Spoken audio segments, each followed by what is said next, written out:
All right, I'd like to call to order this meeting of the Hartford Selectboard on Tuesday, February 6, 2024 at 6 p.m.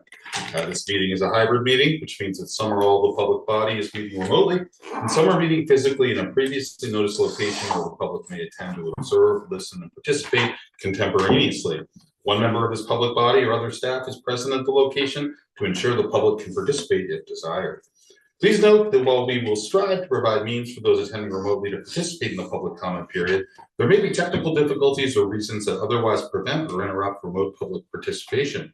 Therefore, it is important to note that the open meeting law only ensures the public's right to participate and comment at a public meeting by attending at the designated physical location as posted in the notice and agenda. If a member of the public or of the public body has technical difficulties accessing this meeting remotely, please alert us by email at selectboard@hartford-vt.org. In the event of a technical difficulty that cannot be resolved, we may continue the meeting if necessary to a time and place certain. Please note that all votes taken during this meeting that are not unanimous will be done by a roll call vote in accordance with the law. As required by the open meeting law, let's start the meeting by taking a roll call attendance of all members participating in the meeting. Now, those members attending remotely identify themselves to ensure that they can hear and be heard throughout the meeting. I'll call the roll. Lanny Collins here. Rocket present. Allie, I'm here. Mary, Mary here. Dan, Here by Zoom, and I can hear and see you. Dan, Kim, Here present. and I am present as well. All right, so our next item is the Pledge of Allegiance. Would anyone like to lead us? Gladly. All right.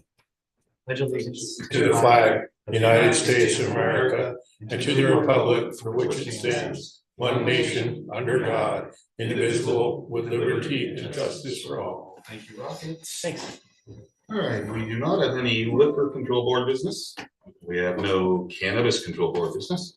The order of agenda? I don't think we have. Yes, We do? Mr. Chair. We just have a certificate of highway mileage, which needs to be signed once a year. Again, we're testifying that no changes have occurred. So I would ask that's because it's non-controversial that it be added since we're going to hear from Ryan later. Okay, so would you suggest, where would you Towards suggest? the end, maybe I would put it right before the town calendar proposal. Okay, and that's the certificate of mileage? Yes, Okay. thank you for that. All right, so we will go to public comment. We'll start with people in the room and then hear from people who are on Zoom.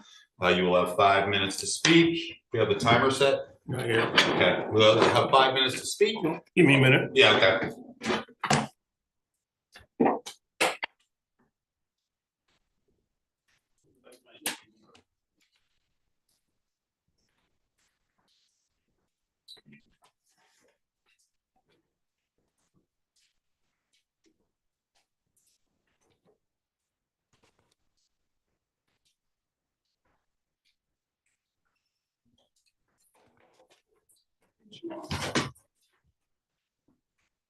Are we good to go, Lanny?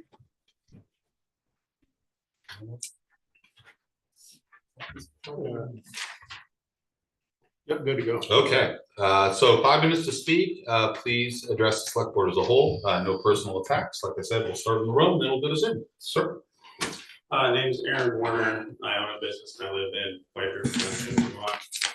Here to address the, I guess, fiasco, we'll call it, the drag queen story hour bomb hoax thing that took place and ended up with our board member Lanny here taking a lot of heat. The first thing I want to mention is bomb hoaxes and hate crime hoaxes. Approximately 500 hate crime hoaxes have occurred since 1990. The majority of them occurred in the last 10 years, with most of them taking place in 2016 for obvious reasons. The problem is the vast majority of these crimes are committed by the very group claiming to be the victim. And for your perusal, I put books in. One of them is called Hate Crime Hoaxes by a professor down at the University of Kentucky. So it's not clear who did it because the hoaxers used an encrypted Russian server. However, the data on hate crime hoaxes indicates it's more likely done by a person or persons allied with the drag queen story hour. For that reason alone, the people of Hartford should be suspicious of laying blame on supposedly anti-LGBTQ elements in town, because this is what's called stochastic terrorism. It's a new term to me, but it's a type of random terrorism designed to manipulate people into sympathizing with your cause. This is becoming commonplace among anti-racist and LGBTQ activists. I also believe for that reason, those who came after Lenny Collins were speaking on behalf of members of the town in response to Allie's declaring from her town seat, it was a positive moment apology. I know he was speaking on behalf of many people in this town because I spoke to several as well. However, he was also speaking for me, but I'm here to speak for myself. I object to drag queen story hours in general, but this one in particular. Why?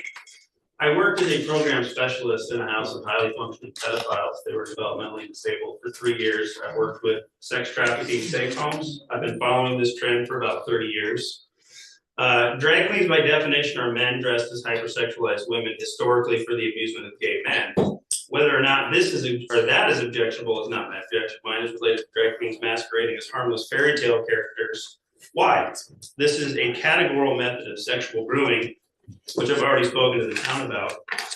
How so? We refer to the sexual grooming model that's developed by psychology today. Stage 2, gaining access and isolation, involved in youth serving organizations, school youth groups, after school groups, etc.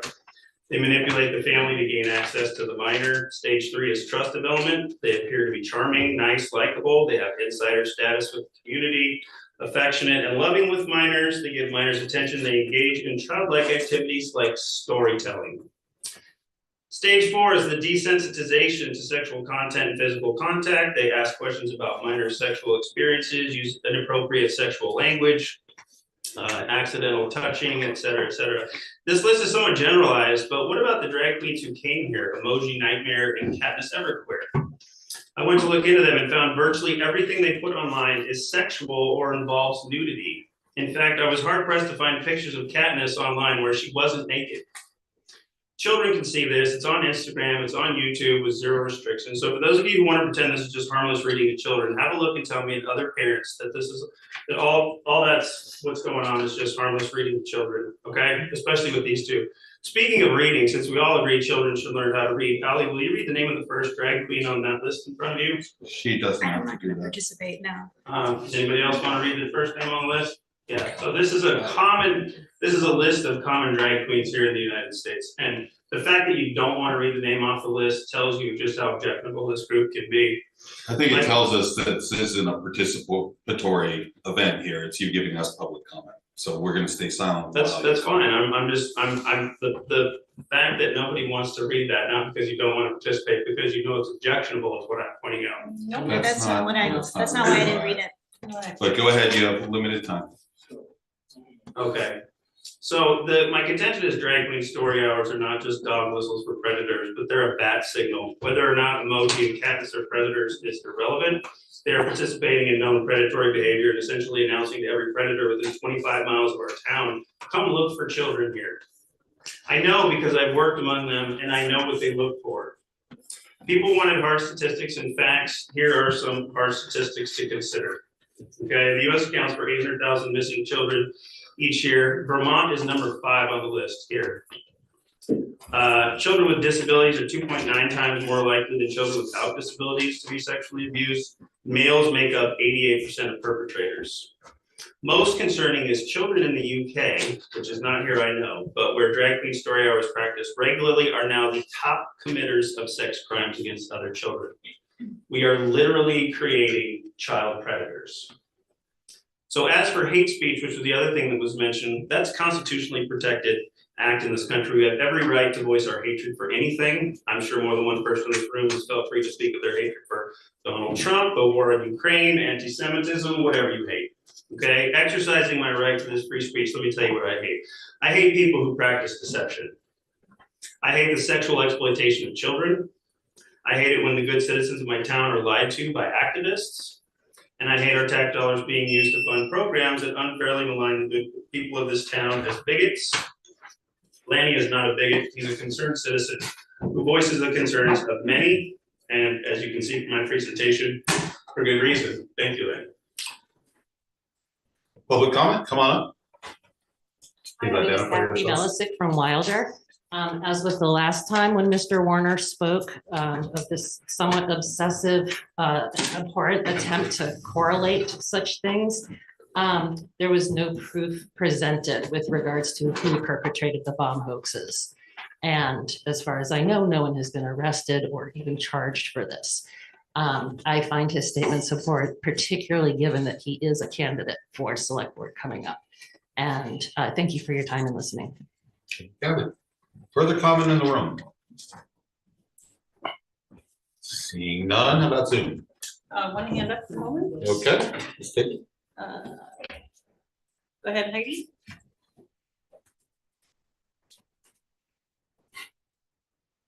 Heidi? Hi, can you hear me? Yep. Is that a yes? Yes. Okay, I'm on my phone. I'm sorry. I'm having problems with my laptop. That's why I was like, can you hear me? I'm sorry. I No worries. apologize. Heidi Duto, White River Junction, Vermont. I have a simple question and a request. With the candidate night being so close to voting, I was just curious, can we possibly make an exception and have a special candidate night moved closer to tonight so that we can become, the entire town can become more familiarized with the names of the individuals? There are names out there that most of us don't know these people. And how can we properly vote for people that we don't know? We have a statutory town or a candidate budget night. I mean, I don't know if there's anything preventing willing candidates from getting together and having the hearing, and we can provide technical support. I think people would want to do that, and we'd have to organize it. But I don't think there's anything that would prevent us from doing that, even if it was like a Zoom thing. And I don't know if that's more the purview of like the well, I don't know really whose purview. Is there would a be. League of Women Voters anymore? No, that's a good question. I mean, Maybe the town school meeting. yeah, maybe the town school meeting committee. I mean, we can see what kind of venues are possible. I mean, the absentee ballots, I went into the town today to pay my taxes, which most people don't care about, I know, but I went down and saw Lisa, and the absentee ballots are going to be out. I think she said there should be in by the 14th, going out on the 15th or right around then. I mean, how could people possibly vote not knowing who these people are? I mean, I don't recognize some of these people. But I don't know. I mean, I think when we all ran, we did some amount of effort on social media or listserv or other ways to make us available. If people don't want to particularly campaign or show up, they're not going to. And someone may be less likely to vote for them if they don't really know who they are or where they're coming from. We can certainly look in and see if there's any civic groups that would want to sponsor like a night. But Mary, Heidi, this doesn't necessarily Who is answer. this speaking? This is Mary. Okay, thank you. This may not be exactly what you want, but I did talk with Bugbee Senior Center, Mark Bradley, because last year, the year before, I can't remember, when I was at the polls, an elderly woman came up to me and she said, I didn't vote for any of the people here because I don't know who they are. So I approached and I sent a I sent a message to both John and to Mike here, in full disclosure, that I talked to Mark about maybe even having something over a luncheon at Bugbee, not only for, but specifically for older people who may not have access to computers and things, so that they get a chance to a meet and greet. They're doing it. Good, February good. 15th. Okay, so that's that's an option for people to listen. So I think that's a start. That is a start. So my question backing that up is, what day was that going to be? February 15th at 1 o'clock, I think. 2:15. Do you think we could get Jam there and maybe we could televise it or something? I don't know. I mean, it's not really our purview to organize it. I would say, Heidi, if you, knowing that Bugbee is supporting that, I would just encourage you to reach out to Bugbee with any suggestions, and they might be willing to, take some of those suggestions to publicize. Because we could get that up on social media and maybe, it could help. I mean, anything would help at this point. I mean, people need to get familiarized with the individuals that are running. I mean, do you see what I'm saying? Yeah, I mean, you see what you're saying. I'm just trying to help. I will pass along your input to the town and school meeting committee, and maybe they'll have Okay. some further input for you. Okay.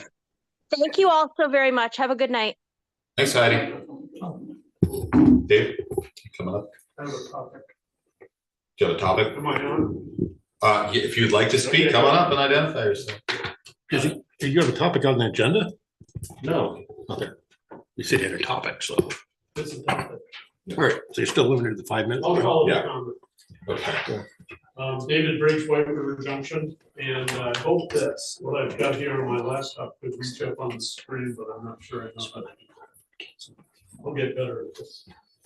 David, it's not customary for us to do screen shares during public comment, just for future reference. The more pictures worth 1,000 words. Mhm. So are you saying going forward, I shouldn't do this? I mean, point Well, where, I mean, I think, if you have an agenda item you want to bring to us and we have actually put it on the agenda as opposed to public comment, I think we can accommodate putting stuff up on the screen. I mean, I know you brought this here. If Jam can get it set up in a minute, I mean, we can do it. Timer's going. right, but I don't think it should be a regular practice for all. No, I public don't comment. think so either. So don't do it again. Thank you. Well, you can do it again, but maybe get you on the actual agenda if you have something. So if I do it again, be on the agenda. I think so, yeah. Okay. Rocket, are you having any luck? So, I'll watch the timer there later. Yeah. I'm here to add another layer in terms of your awareness of my pursuit on the redevelopment of the Hotel Coolidge block, and to spread it out amongst the citizenry as far as I can. In my last presentation here, I was followed up by Vermont Digger, who wrote an article that I was happy to point out was concise, accurate, made good sense to me. And sometimes what gets in the press you don't feel so good about. In this case, I thought it was good, and I recommend you take a look at it if you haven't done that. What that resulted in was an expansive response on Facebook, a site called You Know You Grew Up in Hartford Did. And I realized in experiencing this, this is like the best kind of public hearing. It doesn't have to end at midnight. It doesn't have to end knowing the next day somebody's going to make a big decision. It becomes a really organic process. It can be painful and annoying and frustrating. It can also be gratifying as people support you and what you're doing. I really encourage you to take a look at that because it's informational. It's informative. And so I'd like to just spin through quickly in a couple minutes that I have left here, some images of the Hotel Coolidge site as it has evolved. And you might know that the building on that site, or the building you see on the site right here, is not the exact footprint of the Hotel Coolidge today. It was the second building in what we now call downtown. Prior to that, it was a farm owned by Colonel Samuel Nutt. And he dropped this building as a stagecoach stop in Enfield and panelized it and brought it in on the newly laid railroad tracks and called it the Junction House. He sold it to two chicken farmers from Quechee, whose name were Barron. And they became nationally known for their hotel work because they built the first series of wood frame hotels in the White Mountains, nationally known. So here is the original Junction House dating back to 1849. Take a quick look. That famous stand bank is in the back. That was decommissioned in the late 50s. And that's all treed up right now behind the VFW. That's where the soil came from to build the railroad embankments. Here's what happened in 1877. That building burned down. So the part of the theme here is that nothing's forever. This place keeps changing and growing with the economy and the needs of the community. Pretty compelling to have a major hotel like this time. And they built this beautiful Victorian structure, the Barron Brothers. Before 1890, that landfill in front of it that you now think of as, among other things, Fred Briggs Park, was not filled in because they didn't have the machinery to do it. And railroad passengers would dump their garbage and litter on this causeway leading over to it. civic-minded people that created the Loyal Club in the Gates Library made that space into a lovely park. This is about 1920.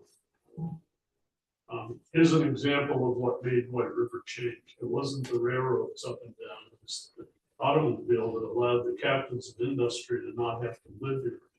So we're going through a sociological change as we've never seen before, as we get repopulated with a really broad band of residents. Those are all brand new Cadillacs, by the way. It's the beginning of the downtown parking problem.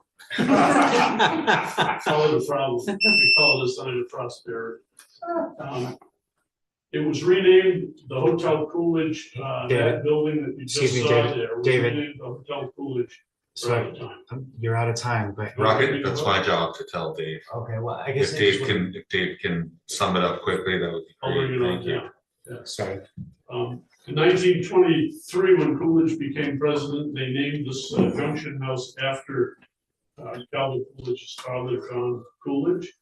In 1925, it burned to the ground overnight. It's amazing that the Gates block now in place there didn't burn with it, and that's the one that's preserved. So it's an irony that I'm striving to preserve that building and to preserve the prominence of the Junction House Hotel Coolidge site. President came to see us in 1928 after the 27th flood. The man there in the picture is Stan Wheeler. You remember Stan Wheeler's restaurant? He looks like W.C. Fields, and he acted like it. And the new Hotel Coolidge was built in a hurry after that fire. In 2 stages, you can see the massive firewall that's still there today. And a year later, they topped it off with those 2 towers that are reminiscent of the old Victorian steeples. You might be interested to know that at that point it was stucco, it wasn't brick. The brick you see there is veneer. And so that's my information for you tonight. Thank you for you. accommodating me. Very judicious with my images. Very, very good to see. Any public comment on Zoom? Well, Peggy still has her hand up, but other than that, no other hands up. Okay, last chance in the room. Public comment? Sorry, I apologize. Okay, no worries. Oh, there's another hand. Go ahead. Aaron Miller. Oops. Aaron Miller, go ahead. Yes, hello, can you hear me? Yes. Wonderful. I just wanted to chime in. I met with Dave Briggs today, and I've met with Jesse Pollard and a number of people in the area about looking at wastewater energy transfer and thermal energy networks in and around White River Junction. My name is Aaron Miller. I'm the Eastern Regional Manager for Shark Energy. We're a Canadian wastewater energy transfer company. Essentially, we use sanitary water the same way geothermal does for heating, cooling, and domestic hot water. So I just wanted to say that we're very interested in White River Junction. It's a great area, and it seems like we've got some really interesting opportunities to electrify, decarbonize, and bring affordable heating and cooling and hot water to the entire area. So thank you for allowing me to sit in on this meeting, and I just wanted to throw my hat into the ring. And if anybody has any questions, they can get my information either from Dave or from Jesse. So happy to help out. Great, thanks, Aaron. Thank you.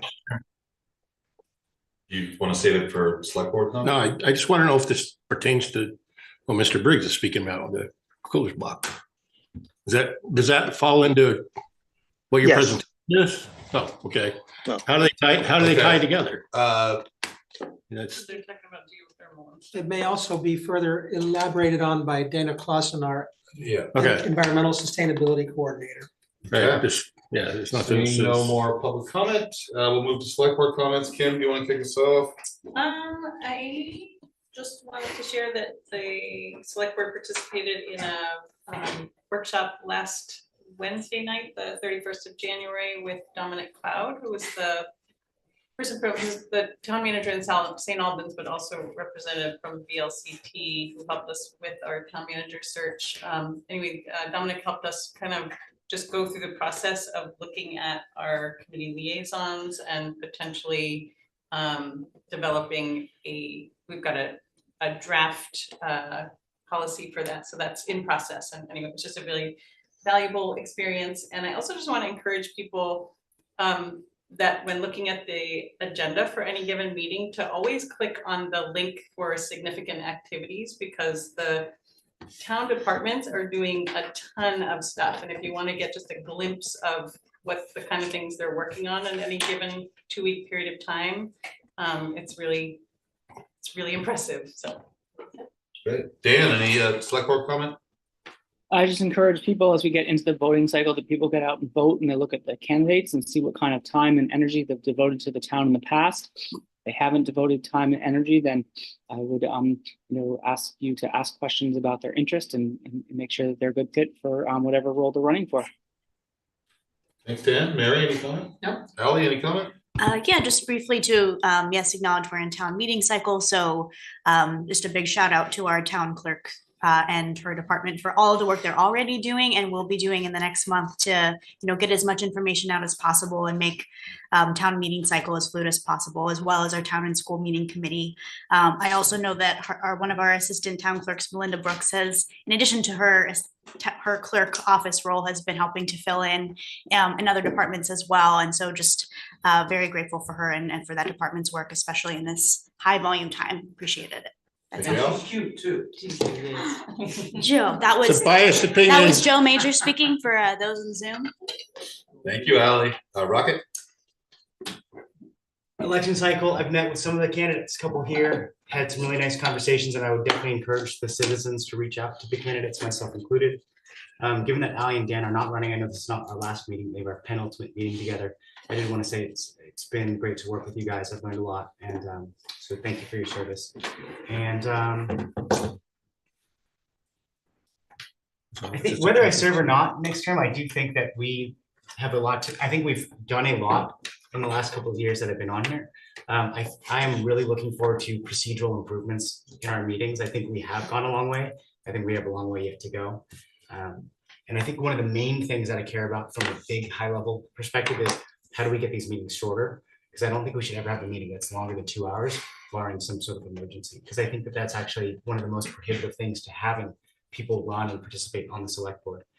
Yeah, I think that's it for now. It's an honor to serve. Thank you to the Public Works for just keeping our roads clear during the season. I know it's been an easy week, but I know they've had a pretty bruising season, some stretches. So thank you.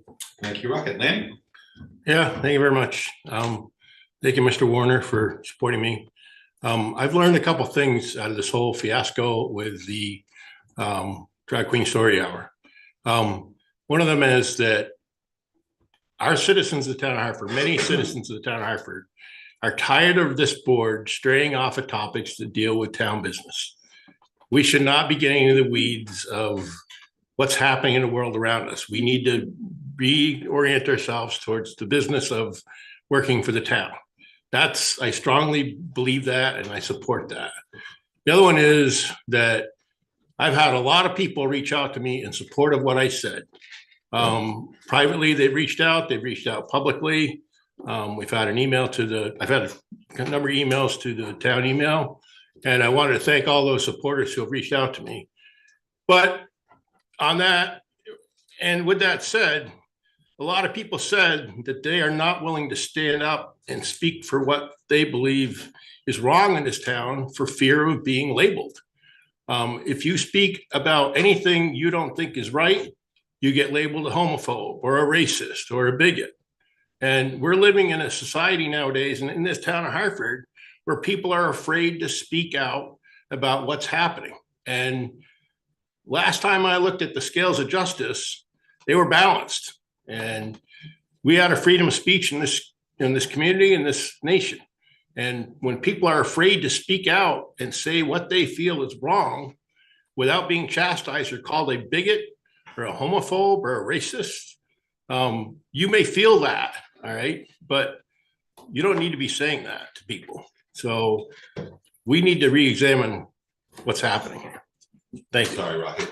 We heard from it. I'd just like to say a couple things. One, this idea that we don't focus on town business is ridiculous. Anyone can go to any of our meetings, look at our agenda. That's what we do. We approve things. we talk about budgets, this idea that we're just talking about social issues all the time is just frankly false. Also, freedom of speech. A board member expressed his opinion, and then those exercising their freedom of speech came in and responded. So, you have it, it goes both ways, right? If you're going to say something that people find offensive, they may come in and they may tell you about that. I would also, encourage people that sometimes, the best course of action is just not to say anything. The idea of saying that not everyone approves of a drag show is just evident to anybody who has a pulse, particularly the people who come in, who know that every day and are reminded of that every day, and that they have scars from that understanding that they have. So maybe it's better generally to just listen to the public comment and, And that is your move opinion. on. That is your opinion. So that is select board comments. Let's go to appointments. We're going to consider the appointment of John Reid to the Planning Commission for a three-year term beginning February 6, 2024 and ending February 5th, 2027. So this is a reappointment. I don't think John is here. He's online. Was he online? John, if you feel like coming on to Zoom and just telling us about your interest in continuing on the Planning Commission, please do so. Well, I have served on the Planning Commission for at least 6 years, and maybe even longer. I'm currently chair of the Planning Commission, and I think we have a very good working commission these days, and we get great support from Laurie Hirschfield and Joanne Els, and makes our lives easier. But I think by and large, we've been able to accommodate the interests of the public on the various, what should I call them? Maybe disputable situations. And I think for all intents and purposes, we've been able to move the community forward, and we are in the middle of entertaining proposals for more housing, a lot more housing in town, and I'd like to see that come to fruition. John, any questions for John? Kim?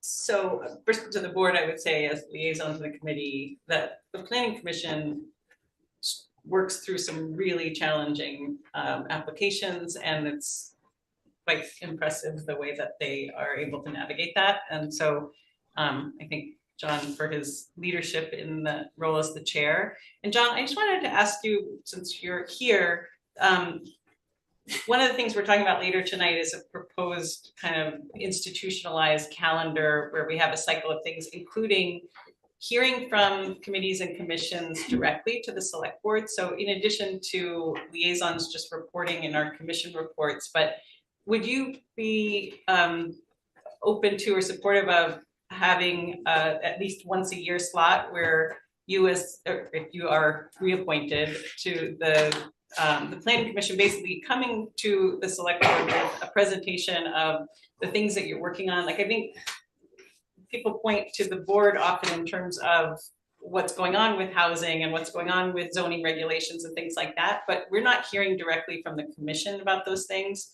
So I'm just curious if that's something that you would be receptive to if reappointed to the Planning Commission. Not only receptive, Kim, I would encourage it.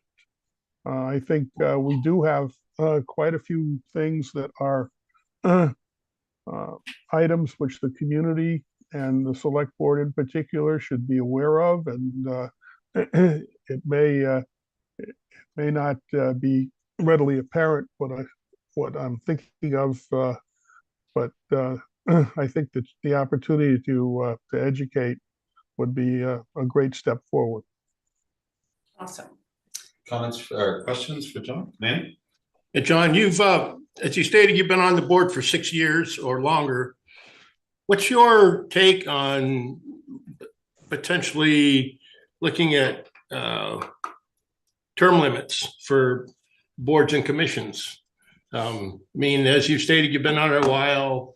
In order to have new people and new ideas come into the town. Unfortunately, it means that people have been on boards and commissions need to step down. I'm just curious what your thoughts are in regards to that. My experience to date, Lanny, has been that it's not always easy to fill a vacancy. And if people were beating down our doors to get on various boards and commissions in town, that would be one thing. But I think we have a recruiting problem.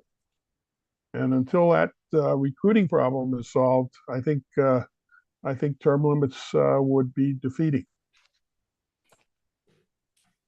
Rocket, question? John, Rocket here. Just wanted to ask you if I noted in your application, you said a priority affordable housing. To me, the housing problem is just a total supply problem, and I wonder why you would limit it to affordable. Sometimes what happens with expensive housing is that people who are in affordable housing move out, thereby making it affordable. So I think it's just a supply problem in general, but maybe you disagree. So I'm wondering if you could address that. And just in tandem, so I'll just finish my statement here. I do want to acknowledge we received messages from citizens about your service, and this is more just a comment than anything because I wasn't present at the meeting. You know, a concerned citizen wrote in and just said that they felt that your role as chair, there was procedural missteps and, you know, possibly encouragement by the chair's position to get consensus on the board or to sway votes on the board. Again, it's not a question. I wasn't there and I'm not passing judgment, but I do want to bring it to your attention while we're here with your candidacy. Well, thank you, Rocket. Let me just first assure you that I try to be as neutral as I can in conducting those hearings, and I certainly don't try to sway the board members other than to, on occasion, articulate my opinion. Now, some issues, in order for us to come to a consensus, we need to be able to express our opinions. But day in, day out, I try to be completely neutral about these things.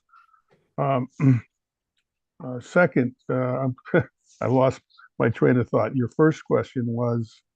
Housing affordable versus. Oh, yes. I think the word affordable has two contexts.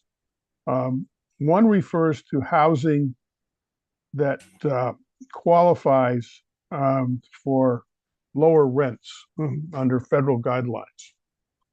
And the other context of affordable is just for the ordinary citizen to be able to afford to live in the town. So our efforts have been to encourage both types of housing. We see a great need, for instance, for housing that would accommodate families. And we also see a great need for housing that would accommodate the homeless. So we're trying to bring both types of housing to the town, not just one type. Okay, thank you. Any other questions for John? I'll take a motion. Okay, Mr. Chair, I move that we reappoint John Reid to the Planning Commission for a 3-year term beginning February 6th, 2024 and ending February 5th, 2027. I'll second the motion. We have a second for Mary. Discussion. All right. John, thank you for your comment on that. I think, and this is a broader position on housing, I think our town would be in a good position if it's not that I ever want to see someone lose money, but at the point that a developer loses money means that the point that we've saturated supply. And I think that would be a great point. We want to get right to that line. So housing of all types and just housing. So I think it's more it's supposed to be discussion on the motion. I'm just responding to a comment in his service. So it's just, I think we're on the same page on that. And so I do appreciate the emphasis on that. It's pretty crucial. So thank you. More discussion before we vote? Okay, I'll call the roll. Laney. Aye.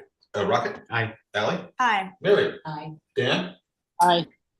Yeah, Aye. I will vote aye. Thank you, John. Thank you. And I just say thank you, John, for coming into my office and getting acquainted last week. It was a great pleasure to hear from you about what your work is up to these days. Okay, so we go to the town manager's report. John? Great, thank you, Mr. Chairman. There was a supplemental bond, local option tax and charter revision hearing on Monday, February 5th at the Technical Center. We appreciate the cooperation of the school in putting that together. It's been a great pleasure working with Superintendent DeBalzi on these matters, on these hearings. The town manager reviewed the town report proof with staff and had the printer make some relatively small changes. And we then returned it to the printer for making the town reports, which will then be distributed throughout the town hall, to DPW, public safety complex, libraries, and for the budget and candidate night and town meeting. We'll also, of course, post an electronic copy of the town report when it becomes available. I'd like to point out that the second email relating to the Welcoming and Engaging Community Cohort Survey has gone out.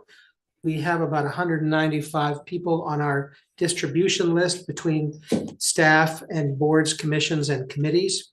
And we're hoping for as good a turnout and response rate as possible. We are now over 50%, about a week into the 3-week period. So if you've heard from me encouraging you to fill out that survey and you haven't done it yet, please do so. I would greatly appreciate it, and the town would greatly appreciate it. It should take no more than 5 minutes of your time. So thank you in advance for that. I am looking forward to meeting the folks at H. Corey at their meeting tomorrow night here at the town offices. The transfer station has been a topic of conversation as we engaged Sanborn Head to do a site assessment and eventually to do a feasibility study on the future of that facility. Based on discussions with select board leadership, I'm planning to warn a special select board meeting for next Wednesday, or next Tuesday, the 13th, to review the Sanborn Head Transfer Station site assessment and to discuss providing additional guidance to Sanborn Head, which they have requested, so that they can finish their work on a feasibility study. We basically are honing 4 or 5 different scenarios, options, if you will, for them to dig into, so that we can get a very focused set of options for the town in the future. We will still plan on our regularly scheduled February 20th meeting. So I just wanted to float the idea of a standalone special meeting next week to discuss the transfer station. Is that agreeable with you folks? I think it's probably a topic that will be long enough that, yes, you know, we don't want to just put it into our February 20th meeting, you know, so, and plus, I think it's been mentioned that it would be helpful for some, probably new board members of this has been a topic that's been around for a while. So yep. I think that would be great. So we will get that posted and warned. Thank you very much for that. I have a brief update from the War Monument Project from Mary Kay, the chair, Mary Kay Brown. She points out that the Monument Committee had their first meeting of the year recently, and all funds from our big fundraiser have been received, including the big match from the state. And she concludes by saying, it seems like we are on track for a Memorial Day dedication ceremony. She thanks everyone for their support on this project. Per the suggestion of Kim Souza, I'd like to let everybody know, or remind everybody, that if they go to the Notify Me feature in the Agenda Center, they can request that agendas posted for any committee or commission that they choose can be automatically emailed to them. So that's a great feature that you can kind of customize your experience, get as much information as you want, and I'll be making these announcements periodically so that people are aware of that possibility. I'll just breeze through some highlights from the SIGAX report that has been commented on, and how it contains a wealth of information. I'm just highlighting a few highlights from that SIGAX report. I'll point out that the Department of Public Works recently welcomed Allison Sanborn, no relation, as the new administrative assistant to their department. They've also successfully recruited, interviewed, and recommended to the town manager a conditional offer of employment for a vacant highway operator 1 position. So fingers crossed on that. The Water Division reports that they continue to help Highway with snow removal and plowing. So everyone's pitching in from across DPW. And yes, we greatly appreciate that support from all of these organizations under the DPW umbrella. That's also true of Wastewater. They've also assisted Highway with snow removal operations. The folks at DPW have met with representatives from Lebanon's DPW and escorted them while they evaluated our C&D pile, construction debris pile at the transfer station. We are under state orders to have that material excavated and removed in an appropriate manner. And so we're trying to work with several different possible folks who might be in a position to take that material away and dispose of it properly. So more on that to come. The Finance Department points out that the second property tax installment is due on or before 5 p.m. this Friday, February 9th. And they would like to join others who have shouted out to Melinda Brooks for her endless efforts in assisting the town manager's office in the past few months. I'll second that, Joe Major. You can pass that on if you want. Will do. Thank you, sir. The town clerk reports that the candidate list for town and school district elections to be held on March 5th has been posted on their website. As a polling location, the clerk's office does not have any candidate position information, but voters may contact individual candidates if they wish to learn more about them or their positions on various topics. She points out also that the secured ballot drop box is available 24/7 until 5 p.m. on Monday, March 4th. After this date and time, all ballots must be delivered to the polling location on Election Day, Tuesday, March 5, between the hours of 7 a.m. and 7 p.m. to be counted. Finally, she points out that the clerk's office will be closing at noon on Monday, March 4th to prepare for the election, and that all of Town Hall is closed the following day, voting day, Tuesday, March 5, 2024. We'll hear more from Lori Hirschfield later tonight, but she does point out in her SIGACs that they've continued reviewing applications for a 48-unit and 192-unit housing projects off Sykes Mountain Avenue for the Zoning Board of Review on January 31st, and Planning Commission review on February 6th. 5th, I'm sorry, that's a typo, our mistake. The Hartford Police Department points out that they're working to learn from other nearby departments to put their project vision and project alliance and project action proposals that they've seen in Rutland, Springfield, and Bennington to work in something that'll work for the Hartford community. So stay tuned as that work continues. Thank you very much. Questions for John? Yeah. Hey, John, I'm not sure if you can give us an update on Chip Haley. Yeah, there's not a whole lot of information I'd like to share too widely, too publicly, but Okay. suffice to say, Chip Haley had a medical event recently and is recovering with the support of his loving family. The town is reaching out to be of whatever assistance we can, and we're anxious for his speedy and healthy return when he's able. Please pass along my regards. Please, I will. Thank you. Mary? Yeah, I just wanted to add a thank you also to DPW. I noticed that they have been very assiduously going around and filling in the potholes. Okay. John, I want to thank you for answering all my questions. I appreciate you and the department heads taking the time to address that. The one about the funding source for the rifles, is that something that is in the process? It's possible that Gail missed it because it was a lengthy email with lots of people asked to contribute responses. I will isolate that particular question and follow up with her if she's not participating tonight. Anything else for John? Right? I just wanted to give John a compliment. I pop around to town, different events, I'm sure many of you do, and I feel like I always see him out at all the things that I go to, so I'm sure that you have as well. And I just wanted to give you that feedback that it definitely, you can feel it tangibly in the community, in conversations, and just that extra effort, I think, is really widely appreciated, and I just want to make sure that we acknowledge that. So thank you. Thanks very much. And then there was something that I noticed also in SIGAX that I thought was great. It's just that HPD has gone and done a couple visits with Claire Martin Center. They had an event in Springfield, and then there was one in Rutland where they went to Project Vision. And I'm really looking forward to what the future of policing looks like as we continue to evolve that in our community, sort of following what's worked elsewhere. And so I just want to thank all the leadership of town to just try to push more towards proactive, preventative, sensible governance. And so thank you. Great, thanks, Rocky. All right. Thanks, John. All right. Sorry, I do have a question. I forgot.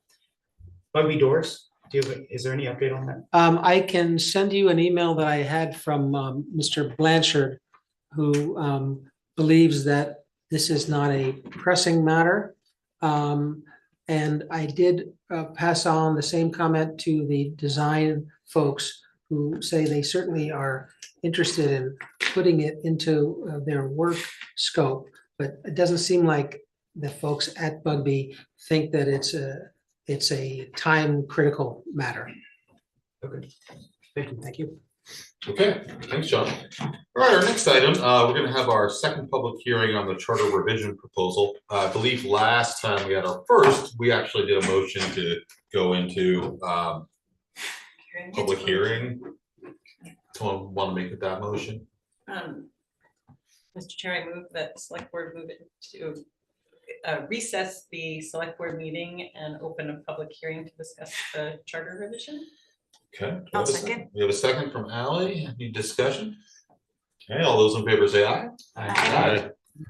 Okay, so this is our second public hearing on the charter. The charter has been publicly discussed at the warrant information night. We had our first public hearing a couple meetings ago, or 2 weeks ago, whatever it was, where we took comment and made some revisions before voting out the language of the charter. The charter was reviewed again last night at the sort of the bond info hearing at the tech center, and then tonight is our second public hearing. At this point, we don't really have the opportunity to change any of the language, but we do need to see if anyone has any comments. So we'll open it up to any comment from the public on the charter, and then we'll see if anyone on Zoom has any comment on the charter, and we'll take it from there. Hi, Kathy Melisick again, Wilder, Vermont. There weren't many people actually at the charter and bond meeting last night, but the people who were there, I think, would agree. We all talked, or a bunch of us talked afterwards, and it was really well presented, and the information was great. It was just a very good meeting. It was nice to have it at the tech center. So thanks to everybody who was involved with that. Thank you, Kevin. I'll point out that Tom DeBalzi said he thought there were about 25 people on Zoom. Yep. So if you add that to the people there, decent turnout. Yep, we got a couple questions on the charter. Some of them about the tax, some of them about other things, but you know, it was good. Are there any hands on Zoom? No hands up at the moment. Okay, anyone else in the room before we move on from our charter here? How many people were present at the first hearing? At the warrant, or at ours, or the warrant one? Very first one that was held the 27th. You mean 2 weeks ago? Yeah, 2 weeks, yeah. At the select board meeting? No. At The first warrant, night? the warrant auditorium, information? Oh, the info night? Yeah, the info night. How many people were there for that? 40, 50, what do you think? I would be on the shorter end of that, more like 35, but I don't know how many were Zooming. I never know that. Yeah, I wasn't sure how many were Zooming either. Yeah, that sounds about right. Okay. Yes, Alan? I know maybe Mike, you feel like a broken record, but I think last night it was really helpful when you, especially as we're wrapping up the public hearing. Well, I guess question is, would we wrap up? I think it would just be helpful just to reiterate, if you wouldn't mind, just what the next steps are in the process. Oh, Just a sure. reminder also that what's gonna be on the ballot is a specific item about the sale. Like, Yeah, just no, walking no, folks through yeah, the process I one more time would be That's a good helpful. point. So we will, this will go to the voters on voting day. There are gonna be two items essentially, right? So one is a separate question on the 1% sales tax, whether to add that to the charter. The other item will be essentially a summary of the more procedural minor changes that make up the rest of the charter. And this allows people, if they're like, hey, these other changes are great, I just don't like the tax, you can vote. You can vote down the tax, you can vote up the rest of the charter changes. So they will be presented separately. I think, speaking for myself, putting this charter forward, I support the tax. I'd like to see that approved by the voters, but I think there'll still be some lively discussion at town meeting day on that. And so whether the charter is approved in whole or in part by the voters, the next step is that it'll go to the legislature. Some or all members of Hartford's legislative delegation will introduce the charter as it was passed, essentially. It usually starts in the House, so it'll go to the Government Operations Committee. They'll take a look. Ideally, they vote it out, it goes to the Senate, same process, and eventually it gets to the governor for his signature.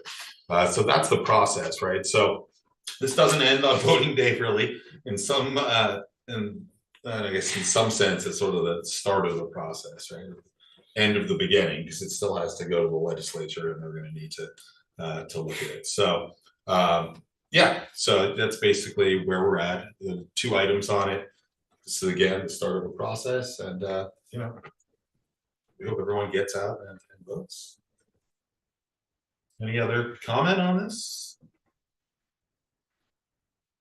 I did mention last night, I think we will try to find, if we can get some information about the local option tax that, we can share with voters would be helpful. Kim, I know you've taken some efforts on your own as a citizen to. Yeah, and I do have some other information happy to share with anyone interested in, including the entire process that Brattleboro, Vermont went through, which is also a New Hampshire border town. So of the many responses, anyway, we've gotten a lot of responses from other municipalities that have said it is the most no-brainer decision they've made in terms of the significance of the return based on the minimal harmful impact it may cause by adding a 1% tax on things. And I will say I've talked to many individuals about the local option tax, and of all of the people I've spoken with who actually have a business in Hartford that the local option tax would be applicable for. In terms of the retail tax, they've been supportive of it. I think the biggest impact will be on companies who are purchasing things like, equipment or, a large quantity of value of software or something like that, that the 1% might have a little bit more of an impact than it would be buying a lawnmower or something like that. But anyway, very open to anyone can reach out if they want to hear about the information that I have researched individually. Okay. Any other comment, public on Zoom? I don't think we have to vote anything here. This is just our public hearing on it. So I do think we could take a motion to end our public hearing and return to the regular select board hearing meeting. I will move that we close the public hearing and resume the select board meeting. I'll second the motion. Do a second for Mary. Any discussion? Okay, all those in favor say aye. Aye. Okay, great. Thanks, everybody. Our next item, finally, he's been waiting 2 meetings, at least for this one, I think. Dana is giving us a report on the activities of the Environmental Sustainability Coordinator. Dana, thank you. Thank you for being patient. And Yes, thank you. I think we had the weather to blame for most of it, maybe. Yeah, Things, so. I am kind of paranoid though, there's gonna be a fire alarm or something. So thank you. It's Dana Clausen. I'm the Environmental Sustainability Coordinator for the town. Here for the CAP update. As typical, I'm gonna paint with a wide brush tonight. If anybody wants to get into the details and get wonky about anything, happy to do that too. Also, I want to make it clear that the climate action plan implementation is not a day-night effort. There's a lot of people on the Energy Commission, the Climate Action Steering Team, and just in the community that make it happen. Even tonight for this presentation, we've got Jesse, who's the chair of the Energy Commission. John Reid, I believe, is still on Zoom for the Climate Action Steering Team. Lynn Bohai is over here, who's also on the Energy Commission.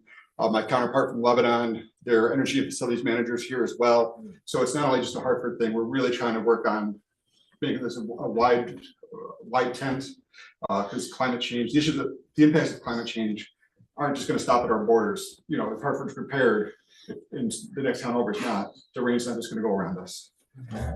So I got a couple questions that I'd like to use as a springboard for the presentation tonight, from Kim and Allie. And Allie, I did not respond, so I do apologize for that. That's okay. But Kim had some questions. Oh, and also, sorry, step back for thanking everybody. I also wanted to mention that Carolyn Cooper, who's been on the Climate Action Steering Team and a member of Resilient Hartford for a number of years, has resigned from both. So she's just taking some personal time. Okay. Kim, you had asked about the CAP reports and all the documentation on the website. And right now we do have the climate action plan on the website. I don't have the UNH study. I don't have the vehicle replacement thing. That's just been a result of capacity and me not having time to do that. You also asked about, I mentioned in my notes about the idle mitigation system for the ambulance. We're really excited about that system, but unfortunately it's a large battery, so that when an emergency vehicle goes on site, instead of idling, this battery run the electronics. So fun fact is that actually our emergency vehicles aren't tracked by miles per hour, they're actually tracked by hours run, because the engine runs while it's on there. So we're looking at that. It's not only an environmentally friendly thing, but also that could save the wear and tear on emergency vehicles. But unfortunately, it was too large, and it would have ended up taking place of the jaws of life. So Chief Cooney had to make a call there. Yes. Just so did we not? Because I feel like I remember us also approving purchasing that, right? Did we not, or as part of the ambulance? I guess I'm just wondering. Yeah, it's part of the ambulance RFP. Were there funds expended for that, and if so? Okay, so it was presented as part of the ambulance package, but then ultimately was not included as part of the ambulance package because it wasn't correct considered a priority in those things, which I don't disagree with. Okay, I'll just leave it there. Thanks. Yeah. Thanks. I appreciate your getting back to me. Yeah, so I have talked to Chief Sheldon now about doing it for possible patrol cars. You know, we're hoping. Ellie, you had some questions about the overall progress on the climate action plan. And I guess the best way to describe it is non-linear. I feel like we're heading in one direction, but there's so much going on right now and so many opportunities pop up that sometimes we think we're going to, at the beginning of the year, we're going to go for this, but then especially with all this federal funding coming down the pike, just there's opportunities for us to do different stuff. And we are making progress, but sometimes, you know, there's bumps in the road. This isn't just kind of a spike of football and move on. Like for instance, police departments across the region stopped using the Ford hybrids this year because they had so many issues with them and are now changing over to Chevys. Chevy doesn't have a hybrid coming out until next year. So, you know, we're trying, but you know, a lot of what we're doing is trying with climate issues is kind of reinventing the current status of how we've done things for years. So there are challenges along the way. And then Ellie had asked about the low-hanging fruits versus the what's been more challenging. And I'd say, you know, we've already handled all the low-hanging fruits. Those were easy to do. Now we're getting to the stuff that's a little bit, you know, the harder stuff. How do we make our buildings energy efficient? How do we install heat pumps and electric-based heating? You know, and how do, not only that, how do we fund it? And how do we make sure that it's going to work properly? As some of you have noticed, we've had some challenges with our heat pumps here in town hall. We really want to make sure that as we progress going forward, we make sure that things size properly and people, you know, that we're doing the best way we can, making progress the best way we can. And then there's the harder stuff. like wastewater, which you'll see in a moment, is one of our biggest emitters for just the process of processing wastewater. What do we do with that? That's a technical challenge that's being faced, across the country. And then there's the stuff of some of the technology is not here yet. Right now we have light EV vehicles, but there are no heavy duty EVs that are out there and available, and there might not be for 15 to 20 years. They just have not worked out those kinks yet. And then as far as the additional resources that are going to be needed, a lot of the climate action plan, when you read it, talks about building capacity. And that's something that, the climate action plan is kind of a town-wide effort. And our departments are really great on working with me on doing stuff. I feel like sometimes I come here and I get to say all this really great stuff we're doing and making it sound like it's me, but again, I just get to say it. Most of the great ideas don't come from me. I again want to push again this year for a building facilities manager, because a lot of our facilities that falls under department heads, they're not trained facilities managers. We're coming up on a point where we have a lot of stuff, and you'll see during the presentation, a lot of stuff going on with our buildings, and a lot of stuff's aging out all at the same time. And then, of the other things too, like a public information officer, I think it would be great to have somebody there to do things like heat warnings, things of that nature. I've already talked about Chief Cooney about, if you get a community health person, could they do things like go to the schools, go to the camps, and help train kids to identify the signs of dehydration? Teach kids to do tick checks, because with this warmer weather and the winter, ticks aren't dying off, and this is becoming more prevalent. So those are some of the ideas around that. And now I'll get to the actual presentation.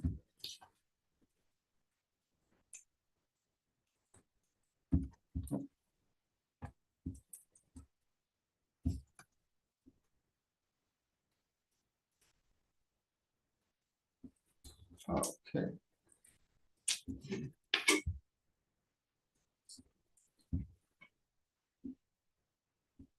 So the climate action plan, like I said, we've been making progress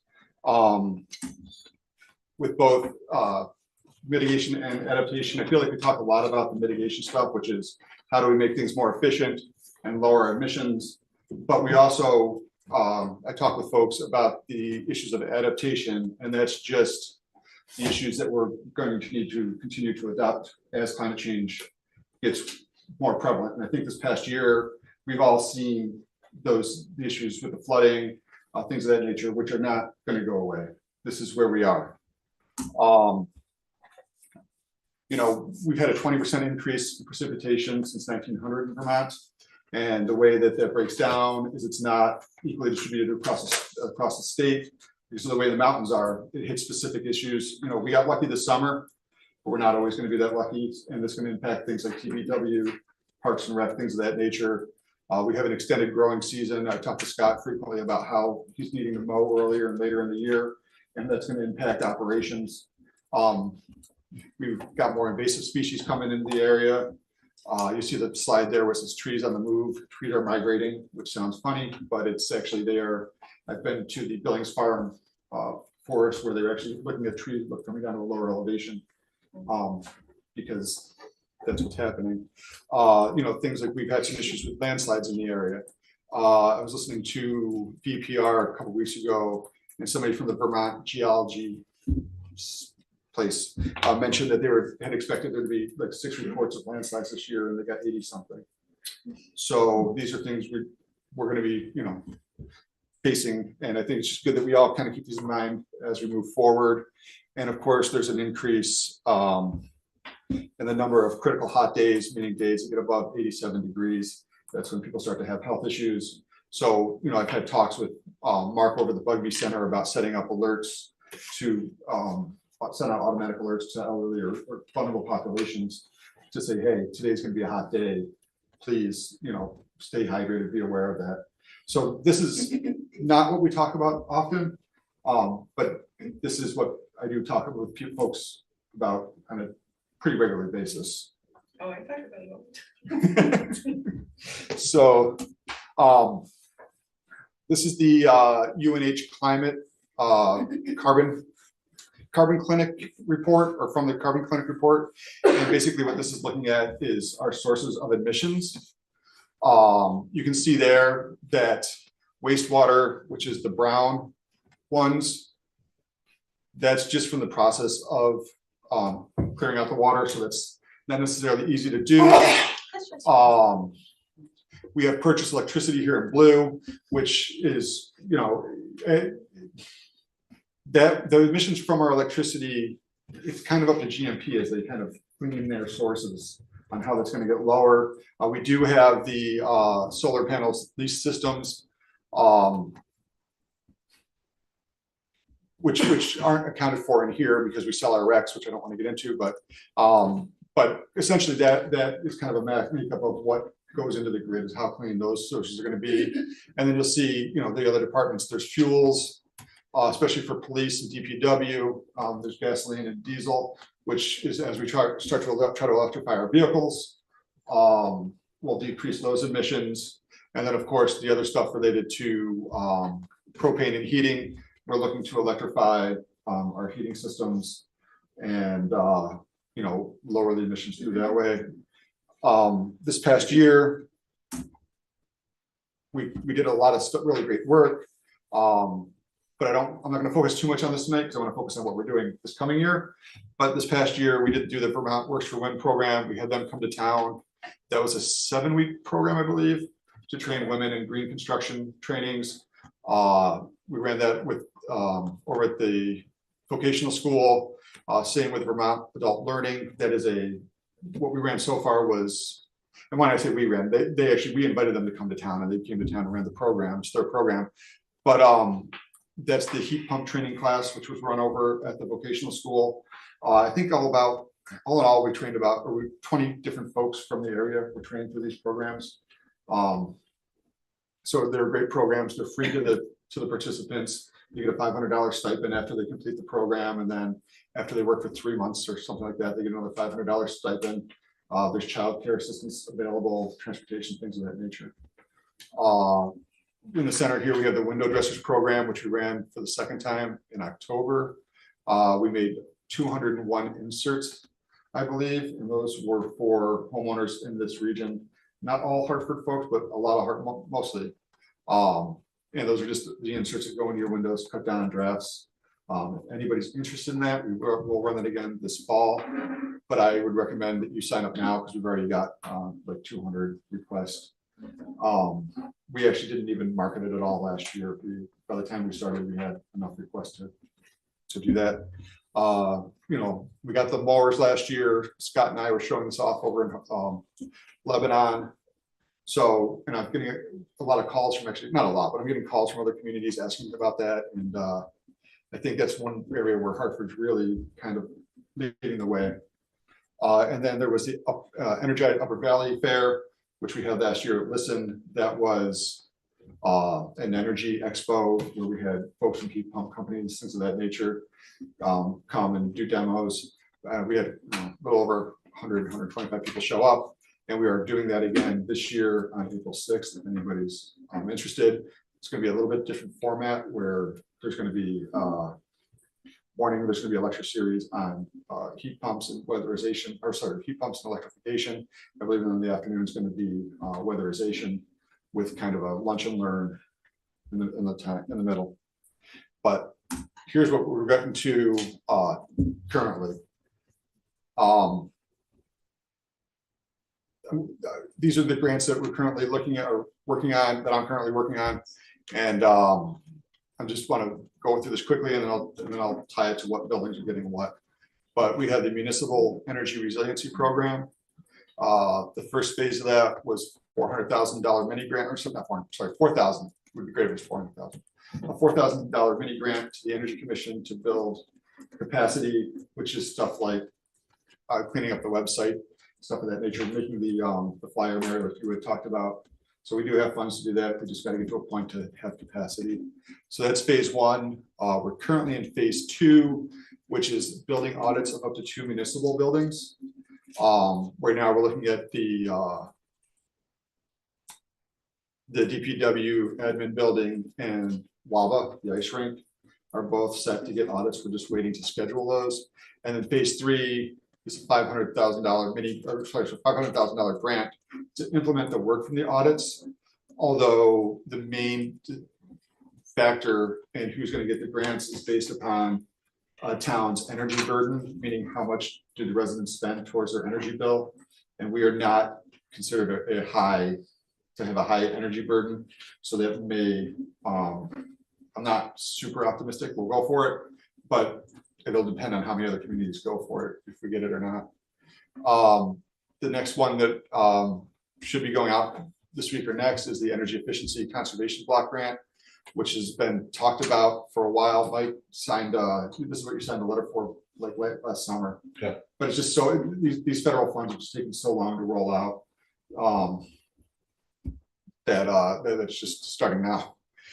So that was identified back then was the heating system at the public safety building and getting that replaced all over the heat pumps, except for in the garage bays. Heat pumps just won't work in those bays because of how they're set up. We have the electric vehicle supply equipment grant. That's funding for EV chargers.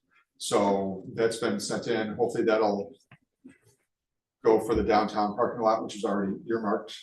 And you know, Lori had TIP funds set aside for that, but this could actually cover half of those costs.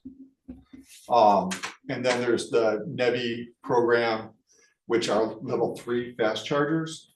This is the federal program trying to install fast chargers within 1 mile of every highway exit. It's being administered by VTrans, but Hartford has been identified as one of the top 10 first spots to get one. I think because of the intersections of 89, you know, Yeah. being that. So I'm trying to work with VTrans to set up a meeting and say, hey, how can we help facilitate you guys getting the charger in here? They haven't actually installed the charger yet. So I want to say, you know, we have the capacity to kind of make it a smoother transition for you. So the climate action plan, section 2 is on buildings. And this is what we have going on with our buildings. As was mentioned earlier, we have the Bugby Senior Center feasibility study, which is looking at not only the function and programming of the building, but also how it can become more efficient. You know, I think I've said here for the last 2.5 years, the Bugby Center doesn't even have a proper ceiling. It just goes right up and out of it. It's in rough shape. So we're hoping to address that. It does have a new roof though, right? Pardon? It has a new roof. It has a roof, Okay. but if you probably never want to go up in the attic. If you go up in the attic, the roof is very ventilated. Like when you drive by and you see that cupola on top, from the inside, that's literally just a hole right up into there. And it's got those 2 large vents at both gable ends, and then it's got vents, soffit vents along the bottom of it. So yeah, rain's not coming in, but the air is going out. Okay. And then also we have the DPW admin building, which is getting the MERP audit. Both of these MERP audits are supposed to be comprehensive enough that they will make the buildings eligible for, if not eligible for the grant, eligible for energy efficiency loans. So the state's setting aside a reserve fund, or an energy revolving fund for stuff. But there's also could be the possibility of just going to a private lender and going, look, here's the data. These are going to be our energy savings. You know, how can we use this against a loan? So I'm really hopeful that'll help us start to address the issues with those buildings. Police and fire, as I mentioned, we've got the energy efficiency block grant. That's the $75,000 or $73,000, and the total estimated cost for that project is going to be somewhere around in the 80s. But I'm working now with an engineer to put together an RFP to get some bids on that. The wastewater, White River Junction wastewater facility has heat pumps and boilers. The heat pumps were installed about 13 years ago. The life expectancy of a heat pump is about 15 years. So I've been talking with Brian and trying to get a plan in place for addressing those. The Bugby Senior Center and West Hartford Library have both been approved for Tesla battery walls, so they can be. Bugby Center is a cooling center, so that can still continue to operate if the grid went down. And then the West Hartford Library would like to be a cooling center as well, but because it's so remote, you know, I think it would be a great source to have backup battery. I've been working with Scott, and we've pretty much got that one squared away on how we're going to fund it. We just got to do a couple more things with their board of trustees for the Bugby ones to go. And then for builders in town, you know, we have been trying to help them with the residential energy code. I've said before, Vermont has a super lax code. It's actually got a disclosure form that you can just sign saying, I don't meet code, but give my CO, which, yeah, it's really innovative. You know, when folks pull a building permit here, they get a big red piece of paper saying you're gonna need to meet energy code, call Dana. And I've had more and more, I'm pretty happy recently in the last 6 months. What was happening beforehand is builders would call me at the end when they need to fill out a piece of paper, which doesn't help them save energy because all I'm doing is helping them fill out a piece of paper. But folks are calling me earlier now, so we can talk about rebates, we can talk about wall assemblies and best practices and things of that nature. You know, how do you meet code? And for those of you that aren't aware, before I was here, I used to be a HERS rater, which is an energy building construction person in Massachusetts. So I didn't want to verify that code. So it's kind of fun to go out to job sites still now, sometimes here. And then just kind of putting together some kind of best practices the way we go through this. And I've been trying to stress with folks that, you know, we want to start planning for the future. We know when systems are going to die. You know, we have some rough estimate on when they're going to go out. So I'm urging folks to start planning. You know, we don't want to wait for that weird noise. And this applies to, you know, homeowners as well. You hear your boiler start to make a noise and you turn your radio up. And then eventually, you know, and then what happens basically is, you know, it dies and, you know, Shady Bob shows up and you got to buy what's on the back of this truck because you're freezing. So this is what I've been going through with like wastewater and everybody trying to really identify when these systems are going to go out. And then make sure that systems are sized properly. And then do, you know, have maintained the proactive maintenance contracts that we have in place to make sure equipment is being maintained properly. And I went out yesterday just to give an example of this is the wastewater, or sorry, this is the DPW boiler, and it's just in rough shape. It's kind of collapsing in on itself. It was probably completely oversized, meaning it would turn on and off rapidly. It's like for your car, when everybody says the difference between highway miles versus in-town miles, where you want things to run and hum along. That did not do that. That boiler's run you know, it's a rough life. And you see that there's some corrosion down around this part, and that system, you know, hopefully with the MERP stuff, we'll be replacing that system quickly. And then here you have this nice shiny blue one. It's out of the Queechee wastewater facility. Now there's a 6-year difference between these. The blue one's only 10 years old, but it's still operating a lot better. And just you can just tell, you know, visually by looking at it that that it's going to run better. I mean, the DPW one is 16 years old, and it should have another 9 years of life in it, but it doesn't. So again, that's part of my push for a facilities person is having somebody come in to make sure that these things are properly installed and maintained. The other thing we've been working on is electrification. You know, we're trying to transition to EVs and hybrids whenever possible. But again, most of our equipment is heavy duty. We don't have an electric option. We're electrifying equipment whenever possible.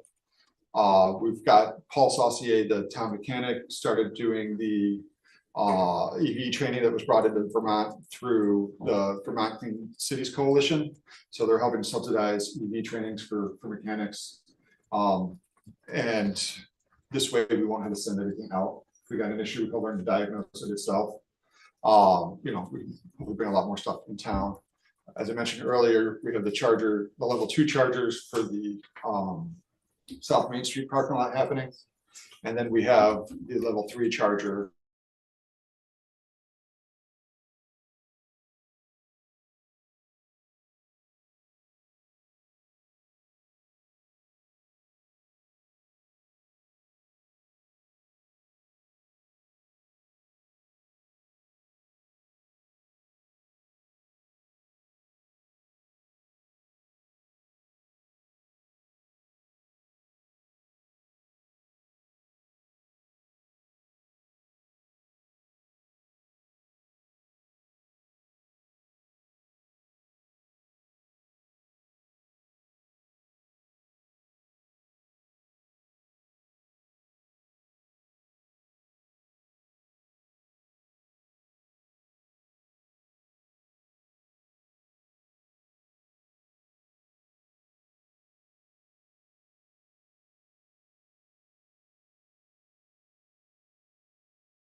number one guy, work out all the kinks. So we're trying to be early adapters, but we want to make sure that things have a track record of working before we do that. I will say I've seen folks spend more time on fixing stuff than, and I don't want to get there. I do rely heavily on what primary users think. With the lawnmowers, for instance, the Parks and Rec guys tried out a number of lawnmowers, and they were the ones that identified the ones that they're comfortable with. I'm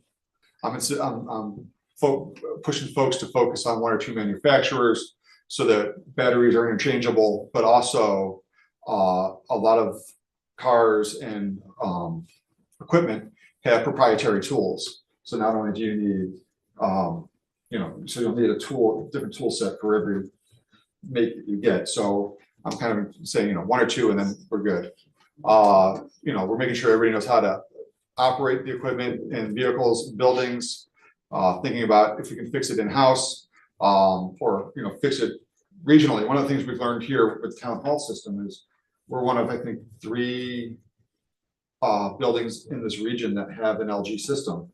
So the technicians weren't trained on them. So it's something we need to consider, figure out who needs training, and is a part widely used in this area. Can we get parts again for the LG system? Anytime we order something, it's got to come from like Alabama. There's no local distributor that's got those on the shelf. And then some other related projects we got going on. We're looking at geothermal networks in the downtown area. David was talking earlier about the geothermal loop possibility, which would be a loop that would serve several buildings downtown. And basically the building would be able to tap down into it. Geothermal, if you're not familiar with it, is basically a loop that runs underground, pulls the heat from the earth. Once you get below 5 feet or so, the ground stays a pretty consistent temperature. So one of the challenges for, say, air source heat pumps is it heats when it's cold outside and it cools when it's hot outside. So it's always working in reverse of what the outdoor temperature is. And the hotter it is outside, the more, the more it's got to work. So if you go through a geothermal loop and you're pulling from a source where it's a consistent temperature, there's a lot more, it's a lot easier for the equipment. And geothermal's been kind of gaining a lot of attention in Vermont recently. There's currently a bill in the legislature to encourage these little kind of utilities to develop and serve downtowns. It's something that, yes, Jesse's worked a lot on. I'm happy to speak to that for a little bit. Okay. And then we're going to, continue to electrify Parks and Rec equipment, which I have that request for tonight, and we'll talk about that momentarily. Looking at GMP's Resiliency program, so they're helping communities with grid resiliency. Again, the heat warnings, talking with Bugby about how do we put out heat warnings for vulnerable populations. Nature Conservancy's resilience building program. That's what the other thing I'm going to talk about in a moment, but that's basically to help us identify potential vulnerabilities and challenges. And then, just grant opportunities. So I will stop this now. The questions for Dana that we've seen there. Yeah, Dana, do you know of the women who are trained with heat pumps? Do you know how many of them have been able to get jobs? I don't know. Was it just one? That was the one that was like, he said 20 women went through the program. Yeah, that's the Vermont Works for Women. I would have to check on how many of them got jobs. Okay. I think typically the job rate for those kind of workforce development programs isn't always great. I don't know what it is typically, but I think it's like 20–30% of folks usually go into the field. I also know a lot of the women that took that program were looking at just to improve their skills around the house. Comment on that, but the Vermont Works for Women. Just identify yourself. Oh, Yeah. sorry. Maybe Should I make a- mind if I? No, please. My name is Justin Boyd. I chair the Energy Commission, and CAST and the planning session. John Reid is also the chair of the planning action steering team. On that note, I just wanted to jump on Vermont Works for Women. They connect the graduates of the program with apprenticeships with employers. So your question about how many would have rented jobs, I'm not trying to answer, but on the way to get all of that apprenticeships. And then the other question I had when you were showing the boilers, from DPW and the Queechee one, are those electric? No, those are oil. Yeah, a couple of questions, first off, what is the status of the Nissan Leaf that the town purchased? Who's using that now? The assessor's using it quite a bit. The IT guys use it occasionally, Okay, and Chief Cooney's considering hiring 2 part-time our deputy fire marshals. So we talked the other day about possibly them using it as well. so John, that is something that was purchased for the town manager. It's not something you wish to use. They gave me the option, and at first, when I saw the proposal, I thought that it read that it was a 2003 vehicle. So that's either my mistake or the document was inaccurate. And I thought an old electric vehicle, probably not, but maybe I'll rethink that as I learn more about the technology. You are authorized I've never to, driven an EV, I've driven hybrids before. you're authorized to have a town vehicle, and that vehicle was purchased for the town manager's usage. So, the other second question I had is, how much usage is the EV charging station out front, this building seeing for usage? A decent amount. I mean, because the employees use it as well. And then So is that on a separate meter, or is that on the town's meter, or? it's on the town's meter. So we're having employees use our town meter electricity? It was my understanding that when it was originally put in, that was the intent of it for employees, and When that was put in, the intention was for the Leaf. the Leaf uses it as well. Yeah, I didn't realize it was in there for town employee usage, so. Could you research that, John, and find out, because I was not aware that, It's the first time hearing about it. I was not aware that we were giving free charging to our town employees. You So certainly don't need to have the leaf connected to it at all times to charge it. So No, I there's a lot of- understand there's a lot of that. Availability, but you're suggesting that maybe it's not the town's wish for it to be used in those off hours by other staff, is that? I don't believe that the taxpayers of the town of Hartford are aware that it's being used for that purpose. And I don't believe that it was purchased with the intent of it being used for employees. So, First of all, it was actually donated to the town, so we were Understand very that. fortunate, and Becca White was obtained that free through Green Mountain Power. Good. So that was we were very fortunate, thank you for that, Becca. And when it was put in, it was recognized that it principally would be needed for the town manager's position, but that it would also be available to employees as a way of encouraging them to have electric vehicles and having a place next to their business where they would be able to charge it up. So I'm sure you could find documentation on that. I don't know that it was all written out. It was, a lot of this was done. So it's a by verbal agreement. thing? Excuse me? It was verbal? I I don't know how deeply we need to get So, into this, to be honest. Well, I'm I asking. mean, it's nice to have a perk at work and encourage people who work for the municipality to be able to charge their cars, especially I'm during asking- the day, since it takes a while. I'm asking as You a know. select board member and also as a citizen that if people aren't aware of it, I mean, if we're gonna do that, I think that's something the select board needs to have a weigh in on, so. Kim? Well, we don't determine what benefits employees get. Yeah. I understand that. Well, I don't know. And we don't individually direct the town manager to. I realize that. And, you know, if it's the will of the board to find out like how much is being spent on that, is that what you're interested in? Like how much electricity is being used by that charger per month or something? I just don't want to be anything deemed like a preferential treatment for some people that drive electric vehicles just because they drive an electric vehicle, they're able to get something off the town. Well, some employees have gym memberships. They don't all have to. It's a benefit to an incentive.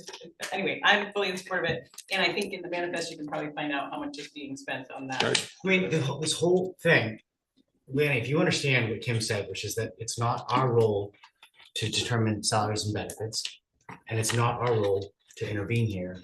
No, I understand that, The Rocket. whole thing is a waste of time. But it is our role to determine the budget. And electricity is part of the budget. Then we Okay. vote on the budget, which we present to the taxpayer. And when that's approved, Lanny, you know the process and you know that this is a waste of our money. We should also understand where the money's going for electricity usage for the town of Hartford. That's the Then only you thing. should we're getting. argue this during the budgetary process. This is not the appropriate time to do that. I think Rocket, you know Yeah, I agree with Rock. Rocket, this is not something that I knew about doing that. So Guys, it was not More something that was questions brought for up during Dana? that. I have just Thank a you, comment. Dana, first off, I know Mike and acknowledge it, but I also want to acknowledge it. I know that you waited enormous amounts of time to present to us. And I just want to reemphasize that I personally, as a select board member, felt very badly about that and really appreciate that you took the time to prepare all this and then slugged through all of that. So I just want to acknowledge that. Thank you. In the future for myself, I loved your presentation here way better than I liked the table. The table was helpful. I mean, I read everything but the problem with the table that's presented the way it was is if it's presented in Excel format, then I can sort by like date completed or, project type or budget or whatever.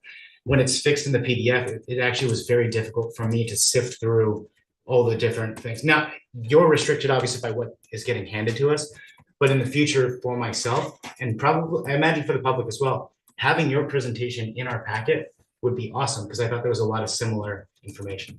So I know how much effort you put into that, and I think that if we could get that would be great. Yeah, I just gotta figure, I tried to do that, I just couldn't figure out how to put a PowerPoint. If somebody knows how to do sure we it. can count on someone to assist you. I mean, even if I will need help with that. yeah, even if you just send the PowerPoint itself or a PDF of it to the town manager or to Lana or whomever, or just select board I mean, any of those options for myself, I just know like watching your presentation and comparing it to what I have here, I'm like, okay, that was way easier to digest and understand. But I do really applaud your efforts on so many fronts to bring about progress in this matter. I've been pretty vocal about the fact that I care more about climate resiliency than I do about like net zeroing from an emission standpoint. But I think there's a huge overlap between my philosophy and what you're actually doing. And so I do really appreciate the number of avenues you've taken. I also want to commend you on just the range of grants that you've sought in terms of finding outside sources to pursue these things. So I'm hugely supportive of your work and thank you for all of this. Yeah, very impressive. Questions for Dana? Kim? And maybe Jesse's still planning to speak to this, but is the geothermal, like is the Whitewater Wastewater Treatment Center considering a geothermal, anything geothermal over there too? You're asking about this, Justin Pollard. Energy question. You're asking if the wastewater treatment plant is considered a geothermal output? Yeah, I don't know the right terminology, sorry. I think the primary consideration is replacing the heat pump. Okay. And the more interesting technology that is applicable to that is a heat pump that takes heat out of wastewater, which is what Aaron from Sharp Okay. Energies. That is their patented technology that is much more efficient and cost effective than traditional heat pumps. Cool. And so that's something that's being explored currently. Yeah, and on the thermal energy network component, the geothermal energy loop that hypothetically could serve downtown Whitewater Junction, it would not have to exclusively be supported by geothermal boreholes. It could also be supported by the wastewater infrastructure already in downtown Whitewater, using some technology similar to what Aaron proposed or mentioned. Okay, and then has there been any the purchasing policy, is that still coming through you for like comparisons? Has there been anything that stuck out that you've noticed in since the last time we asked you that question? Because I know it seemed to not be really having that much of an impact. Yeah, it's pretty depressing because a lot of the requests are for hire for the heavy duty equipment. Yeah. And there's just not an electric option. Yeah. I had an email exchange with Jeremy earlier because they're looking for a sidewalk machine. And I think at least putting in the RFP that electric or low emissions equipment would be preferred, and hoping that somebody has an idea that I'm not coming up with. Mm-hmm. But we're trying to push that, but when it's just not there. And then, I don't know if this is the right time, I'm just gonna throw this out there, but speaking with a member of the public, was talking about, you know, mitigation, resilience, adaptability and stuff.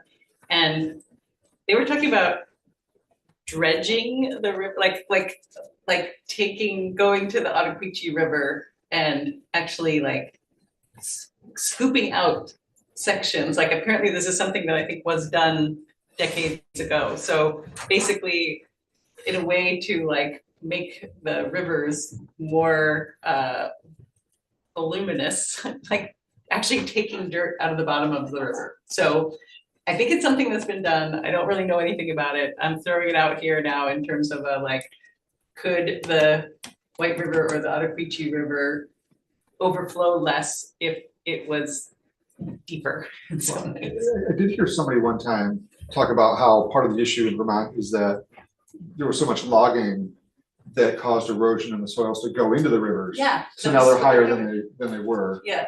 So I think, you know, addressing that would make sense, but be complicated. I remember after Irene, there was a brief period during which the governor waived all prohibitions on entering the river and excavating because they wanted to open up reopen these channels.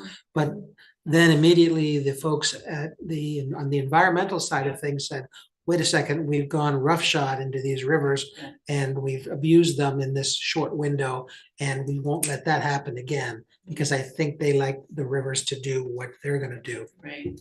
Okay, let's get back Okay, on yeah, topic. sorry. I would just say if people have questions for Dana before, he's got 2 items, action items, that we can do next before a break. So if there are additional questions or comments on his report, I'd like to get those going. Lynn? I used to be a member of the Ottaquiche Natural Resources Conservation District. Then you need to. Oh, then go high for one. And we talked about dredging rivers, and it screws up the upside and it screws up the downside.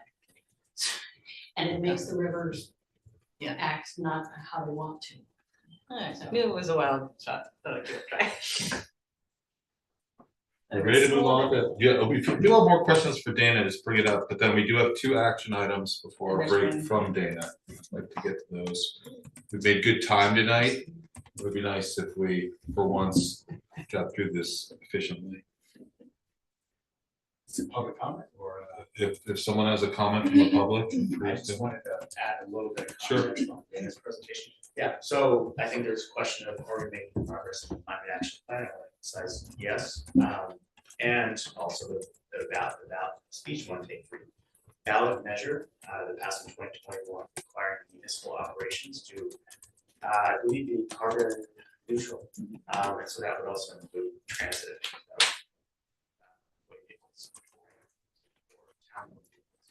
So that is where a lot of Dana's time is being spent, is focusing on municipal operations, decarbonizing and electrifying, and using grants that are now available, partially because of IRA, Inflation Reduction Act, infrastructure law, CHIPS, and related any state funding extending out from that, such as MERP. So I think we are in a position, and looking back the last couple of years, moving forward into the next 3 to 6, where we are hoping to start getting into the thornier questions of the quote-unquote energy transition or the climate action plan.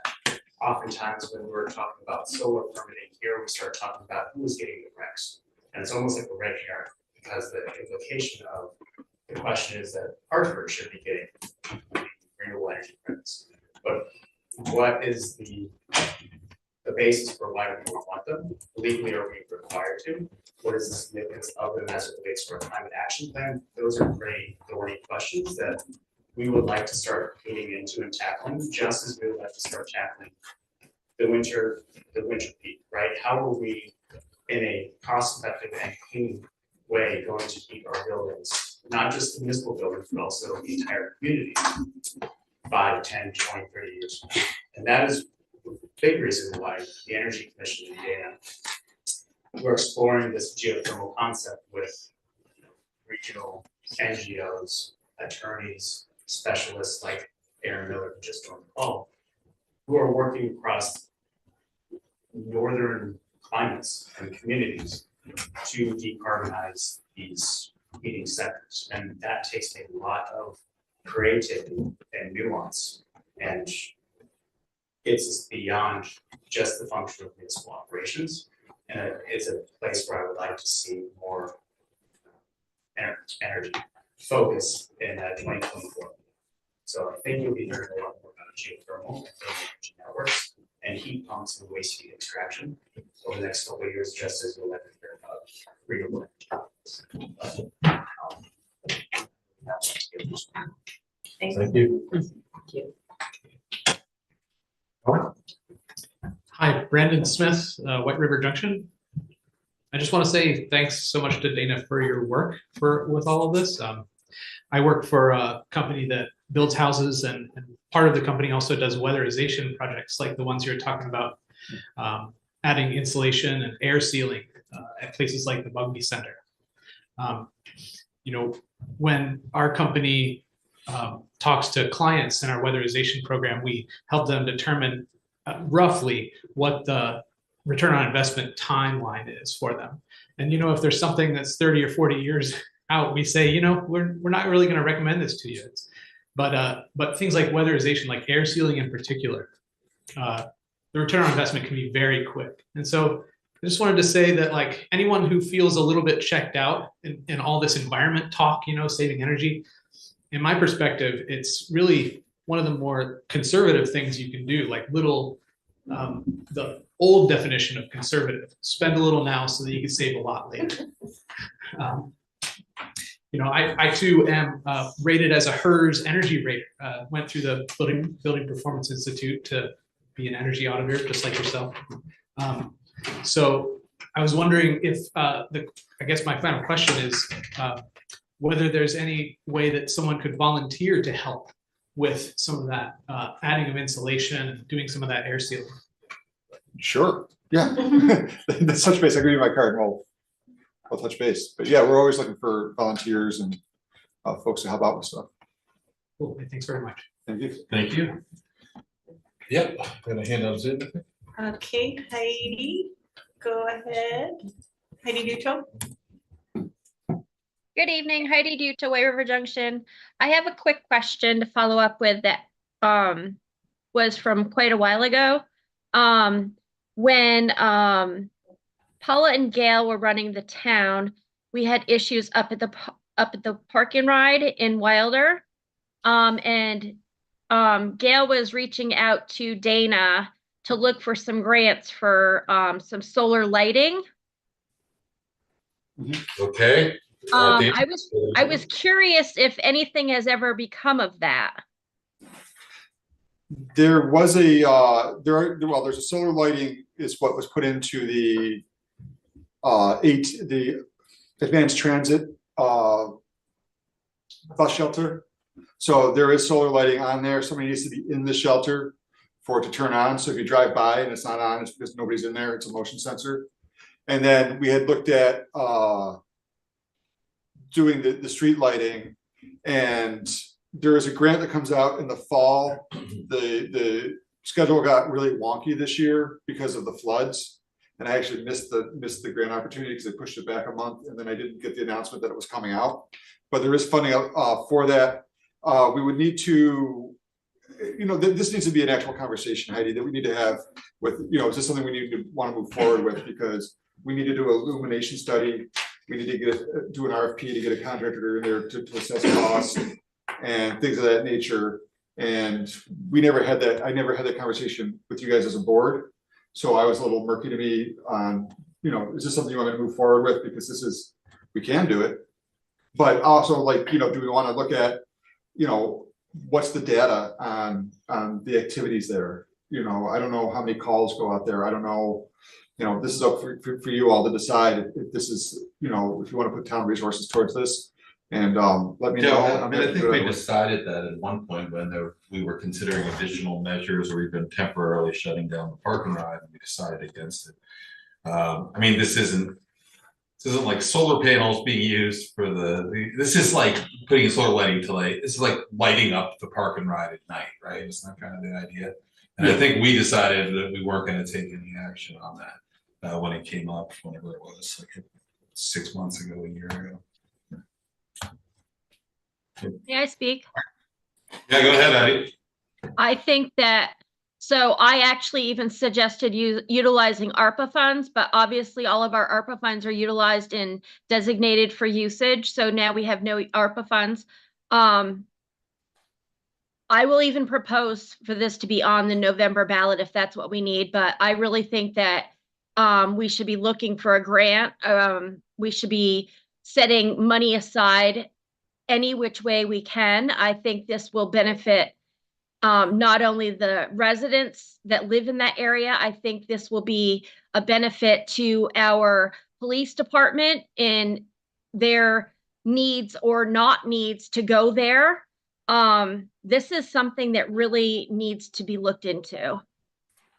Just like there was never anyone looking into cutting the trees back or extending the fence around the backside.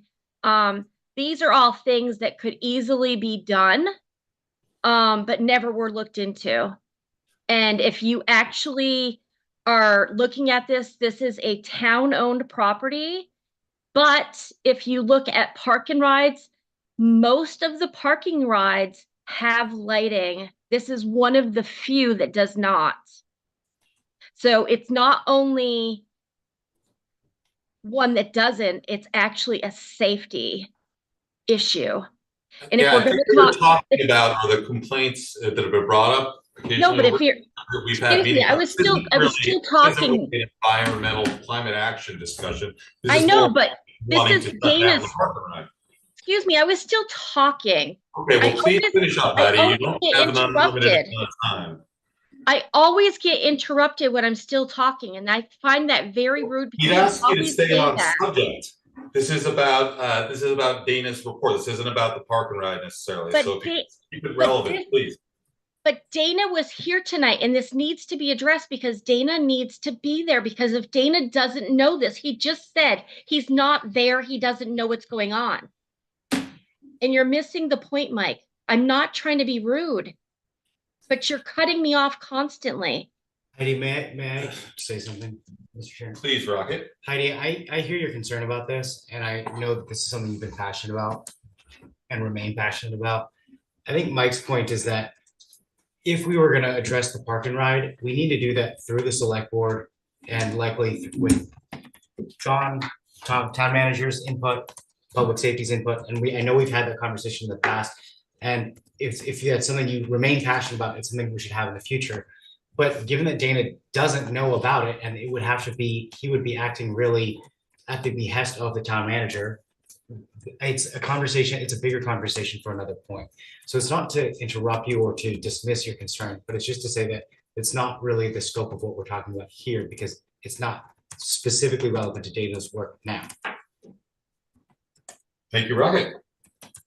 I really hope that the next board coming in March has more compassion for the residents and the safety, considering we're spending money on a safety study in this town because safety does not seem to be the present board's concern. And I'd like that to go on the record of this taping. So thank you for allowing me to speak. Okay, any more questions for Dana on this particular report before we move to the two action items before our break? Okay, seeing none. Dana, do you want to bring up your first item, which I think is to request to use some of the funds for electrifying park and rec equipment? Yes, so Scott Hauser and I have been talking about ways to electrify parks and rec, and he's identified some equipment that would give them pretty much an electric option for everything except for what I just called a broom on a stick last time, which is going to call a car broom. So this would basically give them an electric option for everything, blowers, lawnmowers, things of that nature. And then also, yeah, so, you know, cut down on pollution in the parks and whatnot. So I'm asking the board to authorize that we use up to $5,000. The actual price tag on the equipment's $49.0199. But authorize funds from the Climate Action Reserve Fund to be used by Park and Rec for those items. Questions for Dana about this? Kim? I'm sorry, so it's from the Parks and Rec Reserve, not from the Climate Reserve? No, sorry, it's a climate action Okay. reserve Okay, being used by the, I might have got Okay. this confused by the Parks and Rec. okay, sorry, I think I heard it incorrectly, because I would like to just include in the motion that it's funded through the reserve. Sure, that's fine. Any questions or comments, Ellie? Yeah, just so Dana, would this effectively electrify all of this, like the smaller pieces of equipment in Parks and Rec effectively? Pretty much, yes. Wow, that's And, way less than I was expecting. The cost. Yeah, I mean, and then there's some other, they're not throwing out everything, but they're not throwing out the combustion engine stuff. We're making this a reasonable transition. But this would give an electric option for the equipment that they use. I mean, we already have an electric Zamboni, we have the lawnmowers, we got the big stuff. Good, yeah. Anyone else to make a motion? Mr. Chair, I move that the select board authorizes the use of up to $5,000 from the Climate Reserve Fund for the purchase of electric equipment for the Hartford Parks and Rec Department. I'll second the motion. A second from Mary. Any discussion? Not, I'll call the roll. Lanny? Sure, yeah. Rocket? Aye. Ally? Aye. Mary? Aye. Dan? Aye. Kim? Aye. And I will vote aye. All right. Our next item, Dana, I think is, we got to name someone to seek a grant for the Community Resiliency Building Program. Is that right? It's actually not a grant. Or, Yeah, you can explain it. so the Nature Conservancy is running a program that they call Community Resiliency Building. And what that does is basically bring together community members to identify climate-related vulnerabilities and strengths. There'll be a couple meetings leading up to this big community-wide meeting. And then at that meeting, basically you break out into small groups, people identify those kinds of issues, reconvene, talk about it as a large group, and then the Nature Conservancy compiles a report. And this has been used by a lot of communities as a springboard into their hazard mitigation planning. There's no cost to the town for participating. But I think this would be a good way for us to maybe identify some things that we might not be aware of. Like, for instance, the things about the number of landslides, I wouldn't have expected that to increase. So I'm hoping with like the Nature Conservancy having a more regional thoughts on this, or working regionally, they might be able to help us identify things that we wouldn't be aware of anyway. And then our hazard mitigation planning will take place in 2025 because it's got to be done in 2026. Lebanon just went through this program and I joined them for their day. I think it really got a lot out of it. Okay. Questions for Dana? No? Yeah, I did just have a question on just more specifics about the program. So looking at this letter, so there's a core team of members who are participating in the overall process, and then there's a workshop, and Hartford is potentially hosting a workshop. Okay. And then what's the timeline on the process? Is it something where folks are involved in this program for a year or indefinitely? Basically, the core team will be involved for probably up to 6 months for a couple of calls for organizing. And so far, folks from Vital Communities, Bugby Senior Center, some staff have expressed interest in being in that core team, but it's a minimal lift. And then basically it culminates in that one-day event. And then after that, it's the Nature Conservancy generates the report. So they'll probably take, 2 or 3 months turnaround time, but it's not a long-term commitment. It's just a good way to identify the vulnerabilities and strengths in the community. Questions for Dana? Is there a motion attached, or what would the motion? The motion would be for the board chair to sign the letter of intent, which I believe John has put over here. And then we go from there. Okay. Motion. I'll try my hand in motion. Mr. Chair, I move that we support and sign on to the letter of intent for the town of Hartford to participate in the what is this called? Community Resilience Building process. A second? I'll second that. Okay, thank you, Mary. Any discussion? Call the roll then. Yes. Rocket? Aye. Ally? Aye. Mary, Aye. Dan, Aye.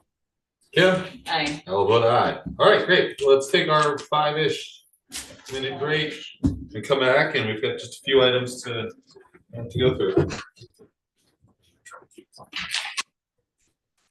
And if people want to sign stuff,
are all, Kim's here. All right, we're back from our break and we're gonna hear from Lori, the TIF District Annual Report. Hi, thank you for entertaining us this evening. This is actually part of our annual requirements of being a participant in the state's tax increment financing district program. We are required every year around this time to put together an annual report, present that to the select board. And then following this, there would be a requirement to go through certifications. So let me just give you a couple highlights of what we've accomplished in fiscal year 2023. Okay. One of the highlights that I'd like to just note is that we are seeing a very good return on the taxable value of properties in the district since its development in 2011 and the establishment of it. We've more than doubled what the property values were in 2011. And as of 2023, fiscal year 2023, it's increased by $35,302,900. Pretty notable. What that also has enabled us to do is to increase the amount of tax revenue coming into the town, and about 75% of that, 75% comes into the TIF fund. 25% goes into, and that's tax revenue from the state as well as from the town. And of the properties that are in the district and of those that have had that increased value, 75% of that goes into our TIF fund and 25% goes into the general fund for the town and the state. So for the town in the year of 2023 fiscal year, $277,243 have gone into the fund from the municipal area and $455,769 from state revenues. And that's just within this fiscal year. It's also enabled us to do quite a bit of work, which you've been seeing in the downtown and coming to fruition. And in this year, we were able to report that we've spent over $2 million on improvements on North Main, South Main, Gate Street, and Courier Street. And that also includes the substantial completion of the parking lot, but we're not quite there. We've got a little bit more to complete this year as well, going into the spring. We've also created 10 new jobs in the downtown as a result of businesses that have either expanded or come into town. And that's a net gain. So if we've lost something, there's still a net gain there of 10 jobs. And what we're really, I think, notable for me is in the last couple of years, and really a lot of it going on in this past fiscal year, is that we had a pullback because of the COVID since 2020, but we really have accelerated our work going on in the downtown. And you'll continue to see that. It's not showing up in this report, but we were able to complete sidewalk on Maple Street across from the municipal building. And that's a really important project. And we're continuing to work on a couple other stormwater management projects that will affect North Main Street. So, and one of the other things I talked about earlier was certifications, and there's 2 steps to that, as you may see in the report. At the end of the report, you'll see that there is a certification, and that certification requires certification of the growth that we've had in our grand list, as well as the actual where that's come from. So I will be certifying that along with Rick Vincent. He has worked closely with me on verifying all of the numbers, as well as Gail Ostrat has really been significantly helpful in all of that from the finance department. So thank you, both of you, for your time on this. And in that regard, that concludes my report, because there also will be a little piece of certification that will be asking the town manager to do through your authorization. Okay. There questions for Laura? Kim? I think you've answered this before, but when it lists Courier Street, that's only Courier Street extension and not like in the report, let me see. Both in financing, and I'm trying to see what page it's on. It's on page 2 of the report. There's one section that's from 2016 that says stormwater, wastewater improvements, North Main, Courier, Church Streets. And then the number 3 references parking lot, Courier Street extension, North Main Street. Like have there been stormwater and wastewater improvements to Courier Street between Gates and North Main? So those are the improvements that had to be postponed. So we have, it's been authorized, but we have not done them yet. It ended up getting reorganized in terms of how the projects were going to be implemented. So that's the stormwater management thing that we're talking about that I just said that we're working on now. Okay. In order to do that, but we had to finish the design and the improvements along the segments of South Main, Gate Street, and North Main in order to be able to have a system in place that then those improvements could be addressed. A lot of that is underground, Yeah. and it's the stormwater, but it is what's filtering in that area. There's been some problems there. So we're now in that, trying to move into the next phase of that, finishing up the design and then getting it funded. Okay, so that will be one upcoming TIF project. Yes. That we'll see. Okay, Yes. that's great. And then the grand list values have increased.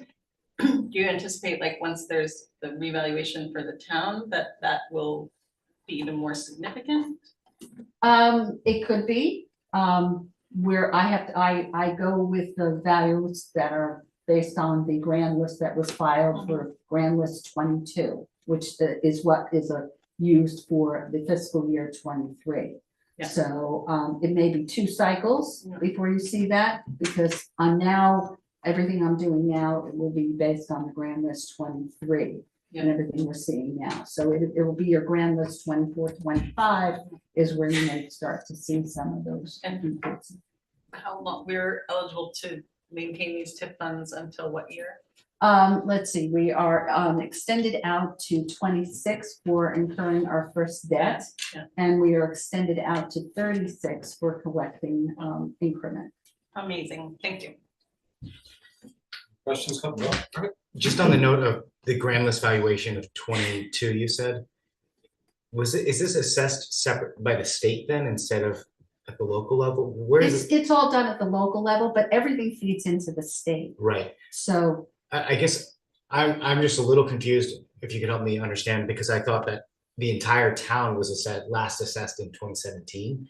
So is it just the same as rollover value basically from 2017? Well, I'm going to defer to Rick to really speak to the particulars of that, but there is a growth in the grand list over time. Sure. And so it may be new development, it may be expansions, and there's a variety of things that increase the grand list. Right. But it does, but as a full assessment that's being done. Right. So it's possible that like some of the new buildings that are in the area or that were renovated and so forth would have gotten a fresh assessment, but that there are buildings there that would be last assessed in 2017 and altogether would comprise the grand list value that you were given. But that sounds like a Rick. Rick can Okay. really talk about how what today's values and how they relate to what was done in the last assessment. And Rick will be here in a fortnight. Great. And then just a point of clarification, just to understand the first page of the presentation, am I reading correctly that the base taxable value here was 33.5 million, give or take, and when this all began and is now standing at 68 and change. Correct. So that's quite a lot of growth. Yes. Nice. Okay, any other Just in questions? TIF district, yeah. And that's Right. just in the TIF district. Correct. If there are no more questions, I'll take a motion. All right, I move the select board accept fiscal year 2023 TIF annual report to the Vermont Economic Progress Council and authorize the town manager to make any minor changes and to sign the certification form. I will second. we have a second from Ally. Any discussion? Thank you, Lauren. You're welcome. Okay, on this one, I'll just call all those in favor say aye. Aye. Opposed? Okay, thank you. Then Lori, I think we have you again for Yes, we the do. contract for the economic development consultants. Right, back in November of 22, we had a discussion with the select board about applying for a grant to the municipal planning program at the state level. We were successful, received an $18,000 grant. We then put that out to bid in November of this year. We did a very, very wide, broad notification of the RFP in many different areas, because we had heard from other communities that they were not getting a lot of bids because there's just not a lot of consultants out there. But we were very fortunate. We did get one bid, and we're very, very pleased with that company. It's called Better City, and they have quite a bit of presence around the country, and also have a presence in the New England area. And we did not just take their application to face and say, well, it's the only one, we're gonna go with them. We had an interview with them. We did research on other updates that they've done and strategic plans for economic development. And we're very pleased with what we heard and saw.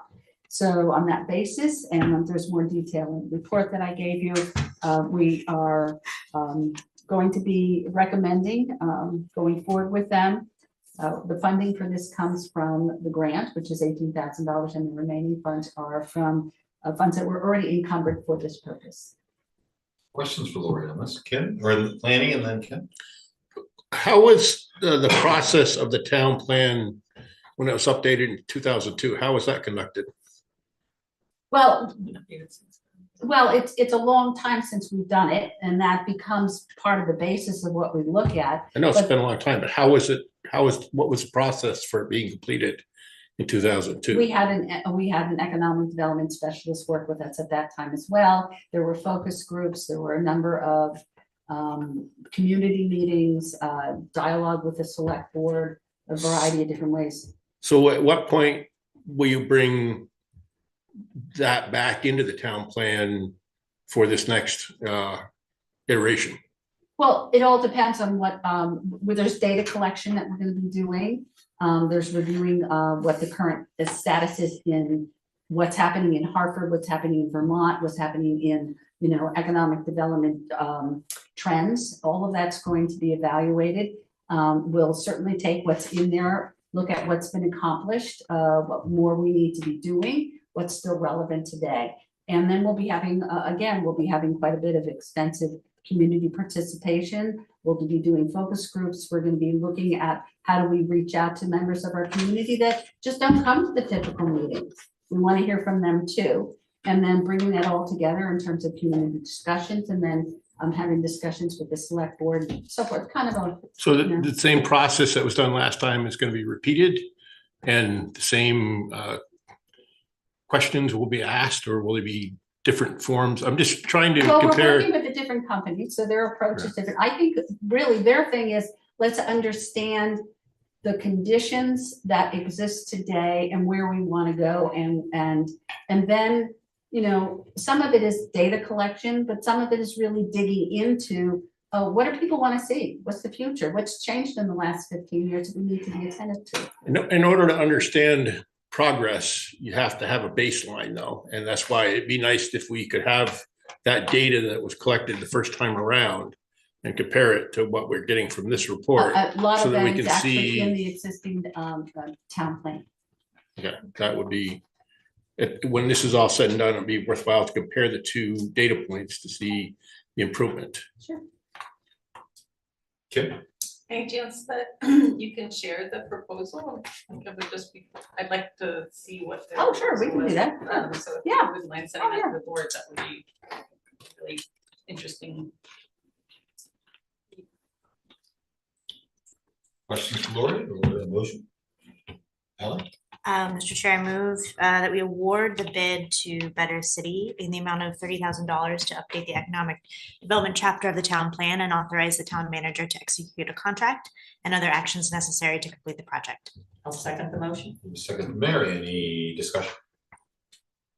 If not, I'll call the roll. Lanny? Aye. Rocket, Aye. Ally, Aye. Mary, Aye. Dan, Aye. Kim, Aye. I will vote aye. Thank you, Lori. Thank you. Okay, so next we are going to consider a revised utility agreement with VTrans for a water line relocation. And we have Chris or? I think Brian might be here fresh out of a dentist's chair, so I hope he can speak clearly. We'll see. Yeah, well, if he's here, we'll turn it over to him. He's coming over as a panelist. Okay, great.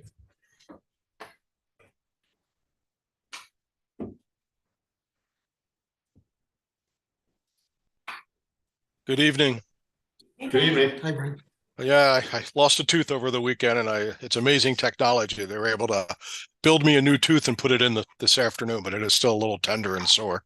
So, this goes back to actually 2020, a utility relocation agreement that was approved back in August of 2020. And this is for the Queechee Gorge Bridge. This goes with the presentation that was done last year by VTrans. It's for the support of our 8-inch ductile water main that goes across the length of the bridge. It's, you know, the cost initially was $25,000 that VTrans had estimated. It's my understanding they went through one bid process. They did not really get a responsible bidder then. They had to rebid it again. And when they did rebid it, they did it as a lump sum proposal, not a unit price proposal. There's approximately 270 feet of water main that goes across the bridge. And that price came in at $165,000. This is work that has to be done. Evan Etcher and myself last fall actually went underneath the platform that they built to do the work for the bridge. And it's a lot of work. You have some steel beams coming off the superstructure of the bridge that actually support like roller systems that hold the pipe in place with an insulative sleeve. And when speaking with the contractor at that time, they really weren't quite sure how they were going to do this. So we did try to negotiate with them and to see if we could get the price down.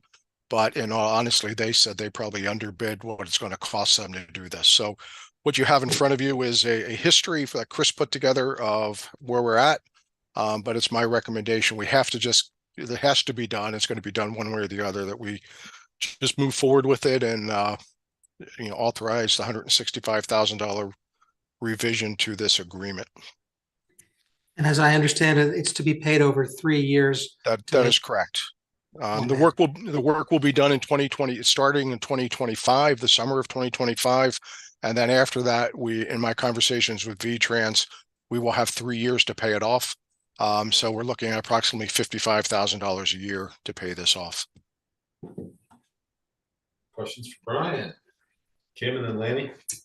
I think, I was just asking if I had put it in my email, and I don't think it was farther down in my long email, Brian, but is it, I mean, I realize that this has been quite a bit of time and there are common practices in cost increases, but like we had an agreement for the 25,000. Why would it not be the state's responsibility to pay for that additional? It's part of the utility agreement, Kim. It's just something like we just did with the Route 5 project.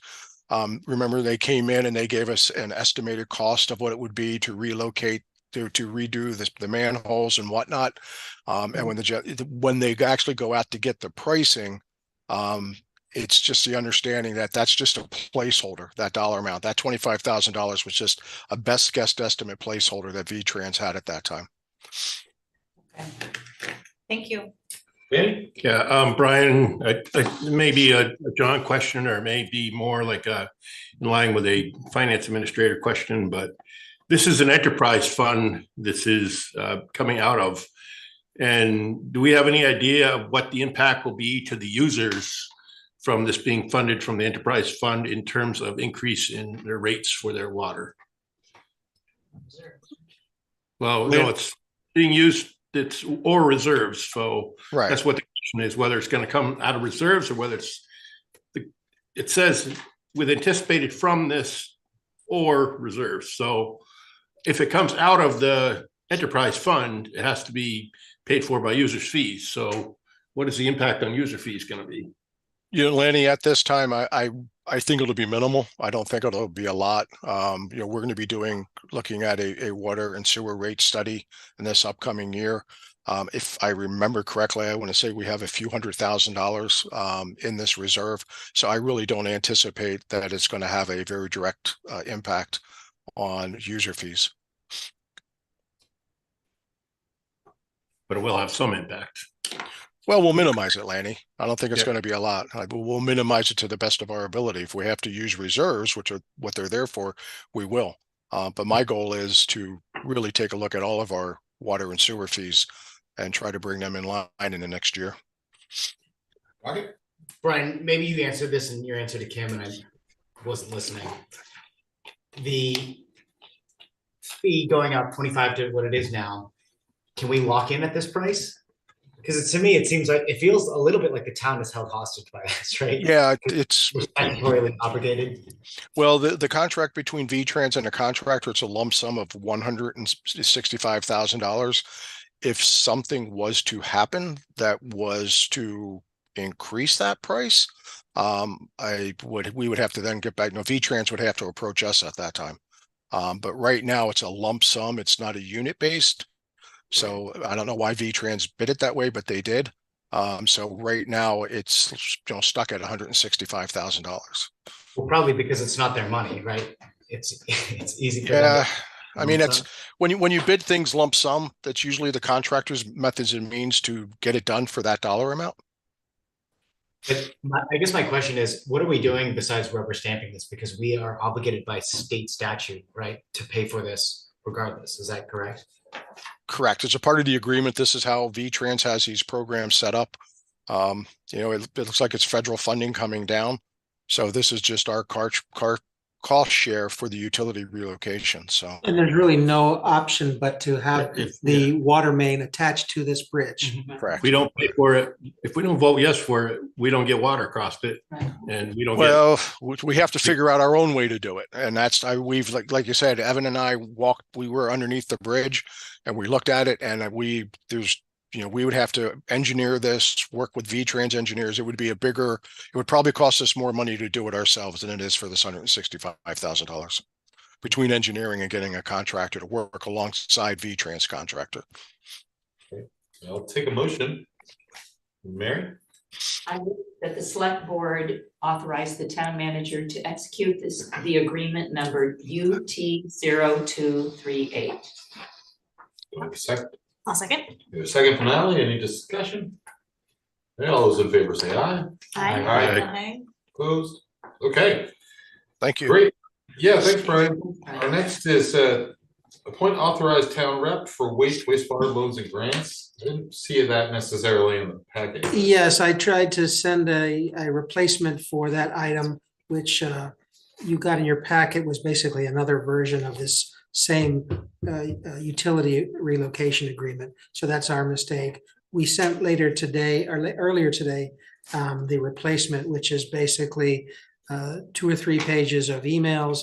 And those are emails between myself and the state grant and loan agency for water and sewer. Okay. His name is Tom Brown. He pointed out that their documents all have Tracy's name on them, and that it would be good for the select board to authorize me as town manager to replace her as the eligible authorized actor for the town of Hartford on current and future loans and grants for water and sewer projects. John, do you know about what time you sent that email? Because I believe I sent it maybe 10:51 a.m. So at about 10:51 a.m. send it. I didn't sign it. I'm gonna go for it. Questions I've for already John? Makes sense. Proposed motion? Just Kim? to kind of go to another question I had earlier today, but so is it not possible to add that document to the agenda? Well, that's a good question. I've begun that conversation with Lana, not only about corrections like this, but also for late in the game, things like manifests and check registers. So the answer is yes, it can be done. It's a little bit more work to do it than to observe the current practice, which is to simply provide those documents for signatures tonight and to email them to the select board, but I believe it can be done. The only question I had as to the issue of the consent agenda items was payroll. And I've started asking my colleagues as to which other towns publicize payroll information.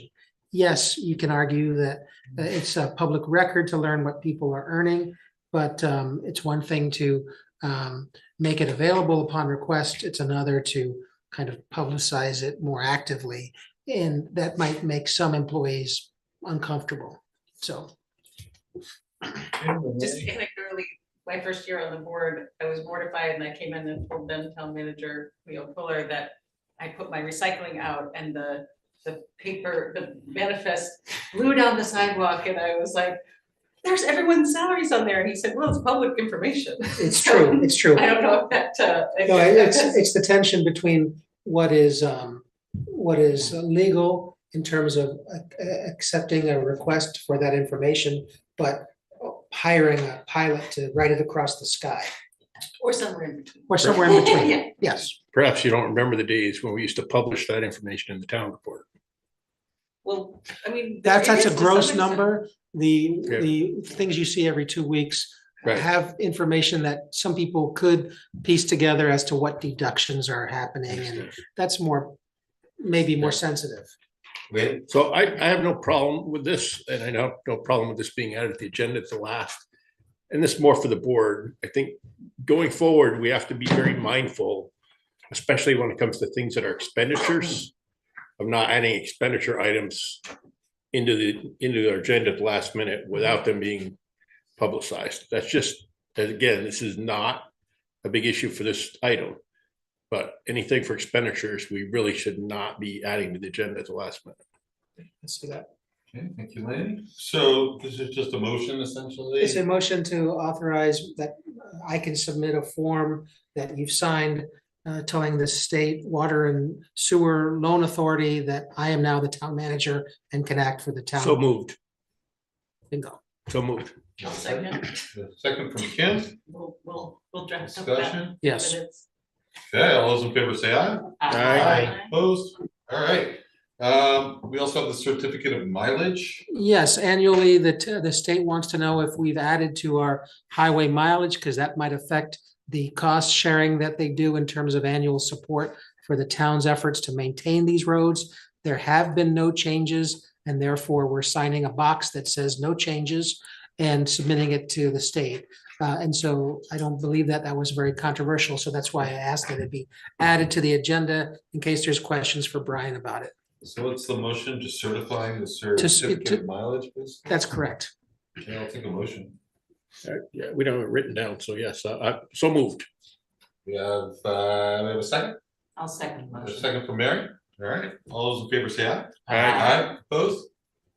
Excellent. All right, finally, we have the proposed calendar, which is basically, it hits some of the big, it goes by month, right? It hits some of the big items.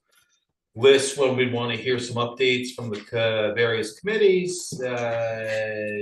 It's, well, you've seen it. Now, do we want to discuss this or do we want to adopt this? What do we think?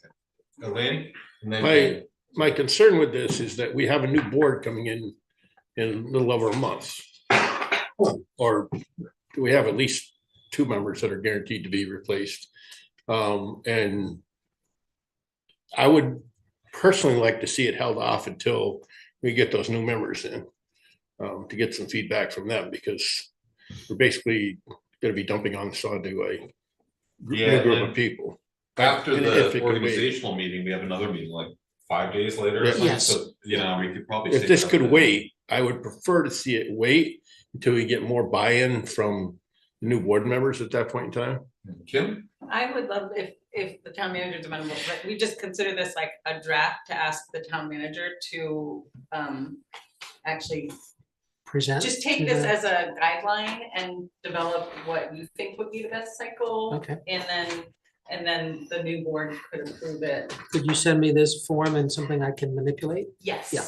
Has this been floated before the other boards and committees though, that to know that they've got this kind of for lack of a better word, commitment schedule? Well, I mean, I wouldn't consider it to be like fully mandatory. I mean, it would be a guideline, and I mean, maybe we don't even have to, and maybe if that's a process that needs to happen, then I'd be more than happy to assist the town manager in doing that outreach to committees and stuff like that, but basically, if we do not institutionalize things specifically like the town manager evaluation, ideally, we might want to add select board self-evaluation, any kind of, those joint sessions with the school board, listening sessions that we tried to do and failed and have heard from the community that those are really valuable. I think, I just wanted to kind of throw this out there as something like this. And then, I don't think that we need to hash out the details of it as. I'm not opposed to something. It's my biggest question is that a lot of things come to us, to the board through liaisons during that presentation. And who knows what our amount of work will be on our agendas. And to, for lack of a better word, cripple a board by having a big, long presentation from a committee when it can come from a liaison, especially if we get stacked into a huge agenda. That's, as Rocket said, we should cut down on meetings. This just seems like it's going to be actively adding to the meeting times. Ally and then Kim? Can I respond? Oh, okay. So Yeah, Kim, you can respond. because, it could be referred to as a guideline. It could be it doesn't have to be a commitment. It could be a guideline. And I will tell you, I don't know who's liaison to the zoning board, but like housing zoning regulations, like what they're working on and what we want them to work on. We don't have that dialogue. I want to hear what they're working on and how they're going about it, so that when people say, how do you increase housing? I've asked the planning commission how, the planning commission cannot ask developers how much they're charging for rent. They don't have impact fees or incentivized impact fees. Those kind of discussions, I feel like are worth, even if it's 15 minutes of a meeting, to get that dialogue between the actual committee chair and ideally other members would represent as well. Anyway, I think it's worthwhile. Ally? Yeah, I would echo that, especially because with the majority of our committees, select board liaisons, as we talked about, are observing members to report back, but aren't always attending commission board. They're not attending every meeting. And they're not necessarily as, frankly, as intimately involved in the bylaws of the day-to-day work and really the deep work that our committees, commissions, and boards are doing. And so I don't think it needs to be a long, detailed presentation or a heavy lift for folks who are coming to present, but it does present more opportunity for the committees in their own voice and not just the select board liaison voice to be speaking authentically to what they're working on. So I'm very supportive of it. And I just think it will go a long way in terms of more kind of holistic visibility to what our committees, commissions, and boards are doing. So thank you for your work on it, Kim. I know it's been a lot of work. I did have I know this is still in draft form. I did notice that the Conservation Commission and Town and School Meeting Committee isn't on the draft calendar. So we could make sure that those get added. Those were the two that I noticed that were missing. You said Conservation Commission? I didn't see Conservation Commission or Town and School. Okay. If it's on there, then I have my apologies, but that was my only. I would accept this as a draft and then have John take a look, see if he wants to bring back something to present to the new board. I've got some additions I would recommend, but I see it as a helpful tickler checklist, Okay, Mary? not gospel. And I spoke a few minutes before our meeting about defining what a listening session would be. And then the second thing is, would this have any budgetary effect?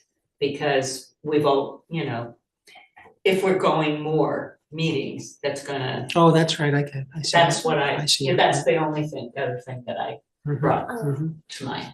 Okay. Mr. Chair. Yes, right. Lanny, yes, I'm in favor of shorter meetings, but I support Kim's idea on this. I think it's a good Yeah, idea. I think this works as a draft. John can bring it back to the new board. Yeah. And we can decide whether we want to formalize it, knowing that, if we have agendas that are just too full, we'll move stuff around, or we'll wait to hear from another time. It's plenty of flexibility. This is just like, this is a sketch. Like, so, all right, we all good? Let's go to commission reports. Lanny, you got any? No. Rocky, you got any? Nothing to report. Ally? Well, actually, sorry. You go ahead. Town school meeting committee met and obviously is working away hard at making sure things are in order. We've been doing a good job. Yeah. Ally?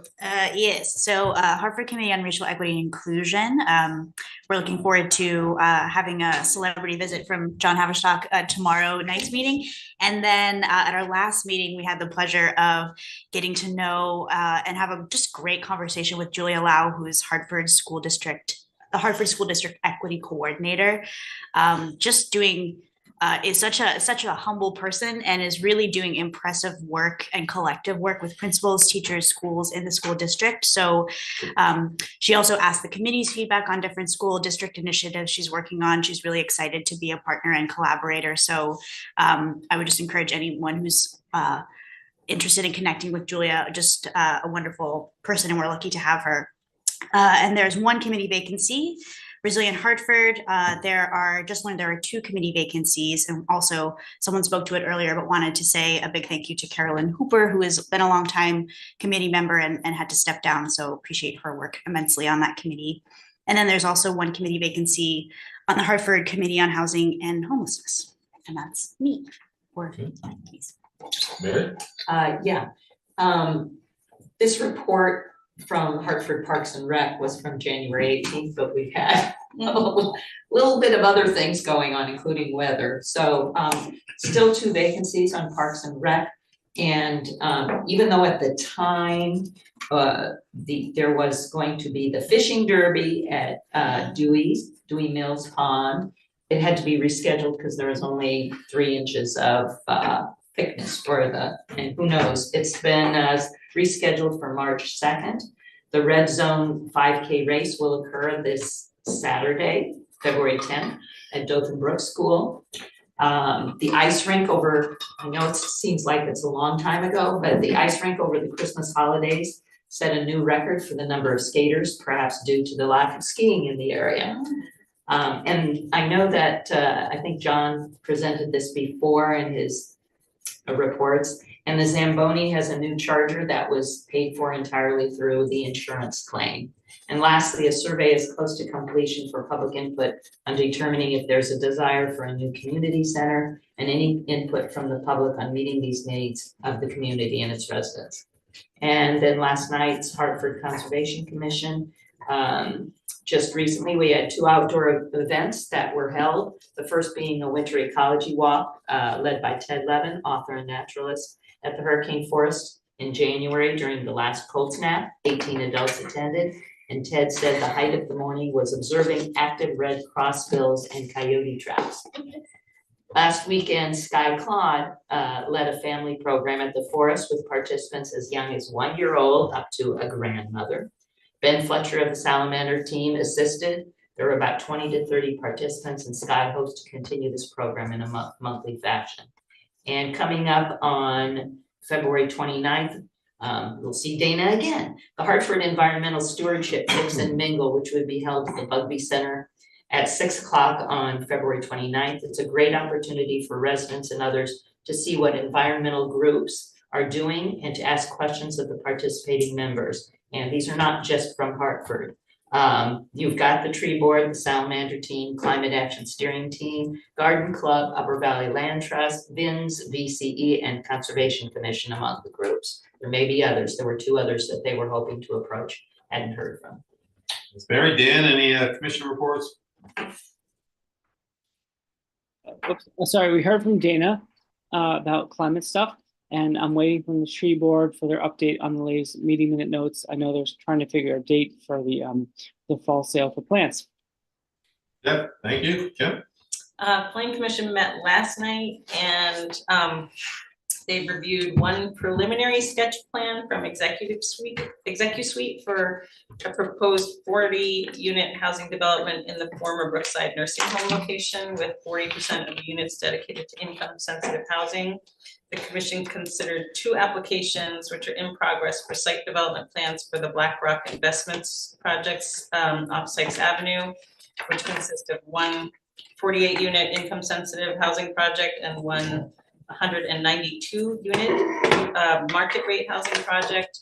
The process is ongoing and both applications were continued until April 15th, 2024. Okay, thanks, Kim. I don't have anything. Can I just So- ask anybody who had these reports to get them to Lana for inclusion in the minutes? Thank you. Absolutely. All right, Password to Lana that we miss her. Yes. consent agenda. Can I ask a question? Sure. Do you have any representatives or liaisons to the Historic Preservation Committee? I don't think we have any currently. I hope someone can do that with it, whatever the incoming board is again, because, you know, they're working on a wave of development stuff that might affect their work. Okay, yeah, thank you, Ken. Consent agenda, I'll take a motion, Kim. Well, let me just get that for you. There's a correction. Do you have it right there on paper? I'll just have the date.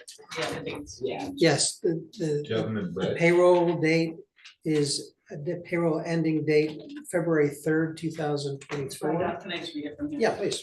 It's right on our information. It's in Oh, red. Yeah, I'm sorry, I was using that. I was looking on my computer. I don't usually use the papers. Okay. It's in red. You could go ahead then if you want. Okay, I move that the select board approve payroll ending to February 3rd, 2024. Approve the AP manifest of February 2nd, 2024 and February 8th, 2024. Approve meeting minutes of January 23rd, 2024 and January 31st, 2024.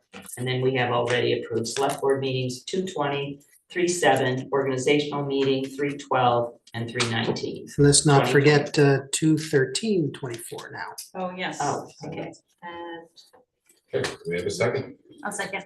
Now, any discussion? All those in favor say aye. Aye. Okay. I will take a motion to adjourn. So moved. Do I have a second? I'll second. Rocket will second. All those in favor say aye. Aye. Thanks, everyone.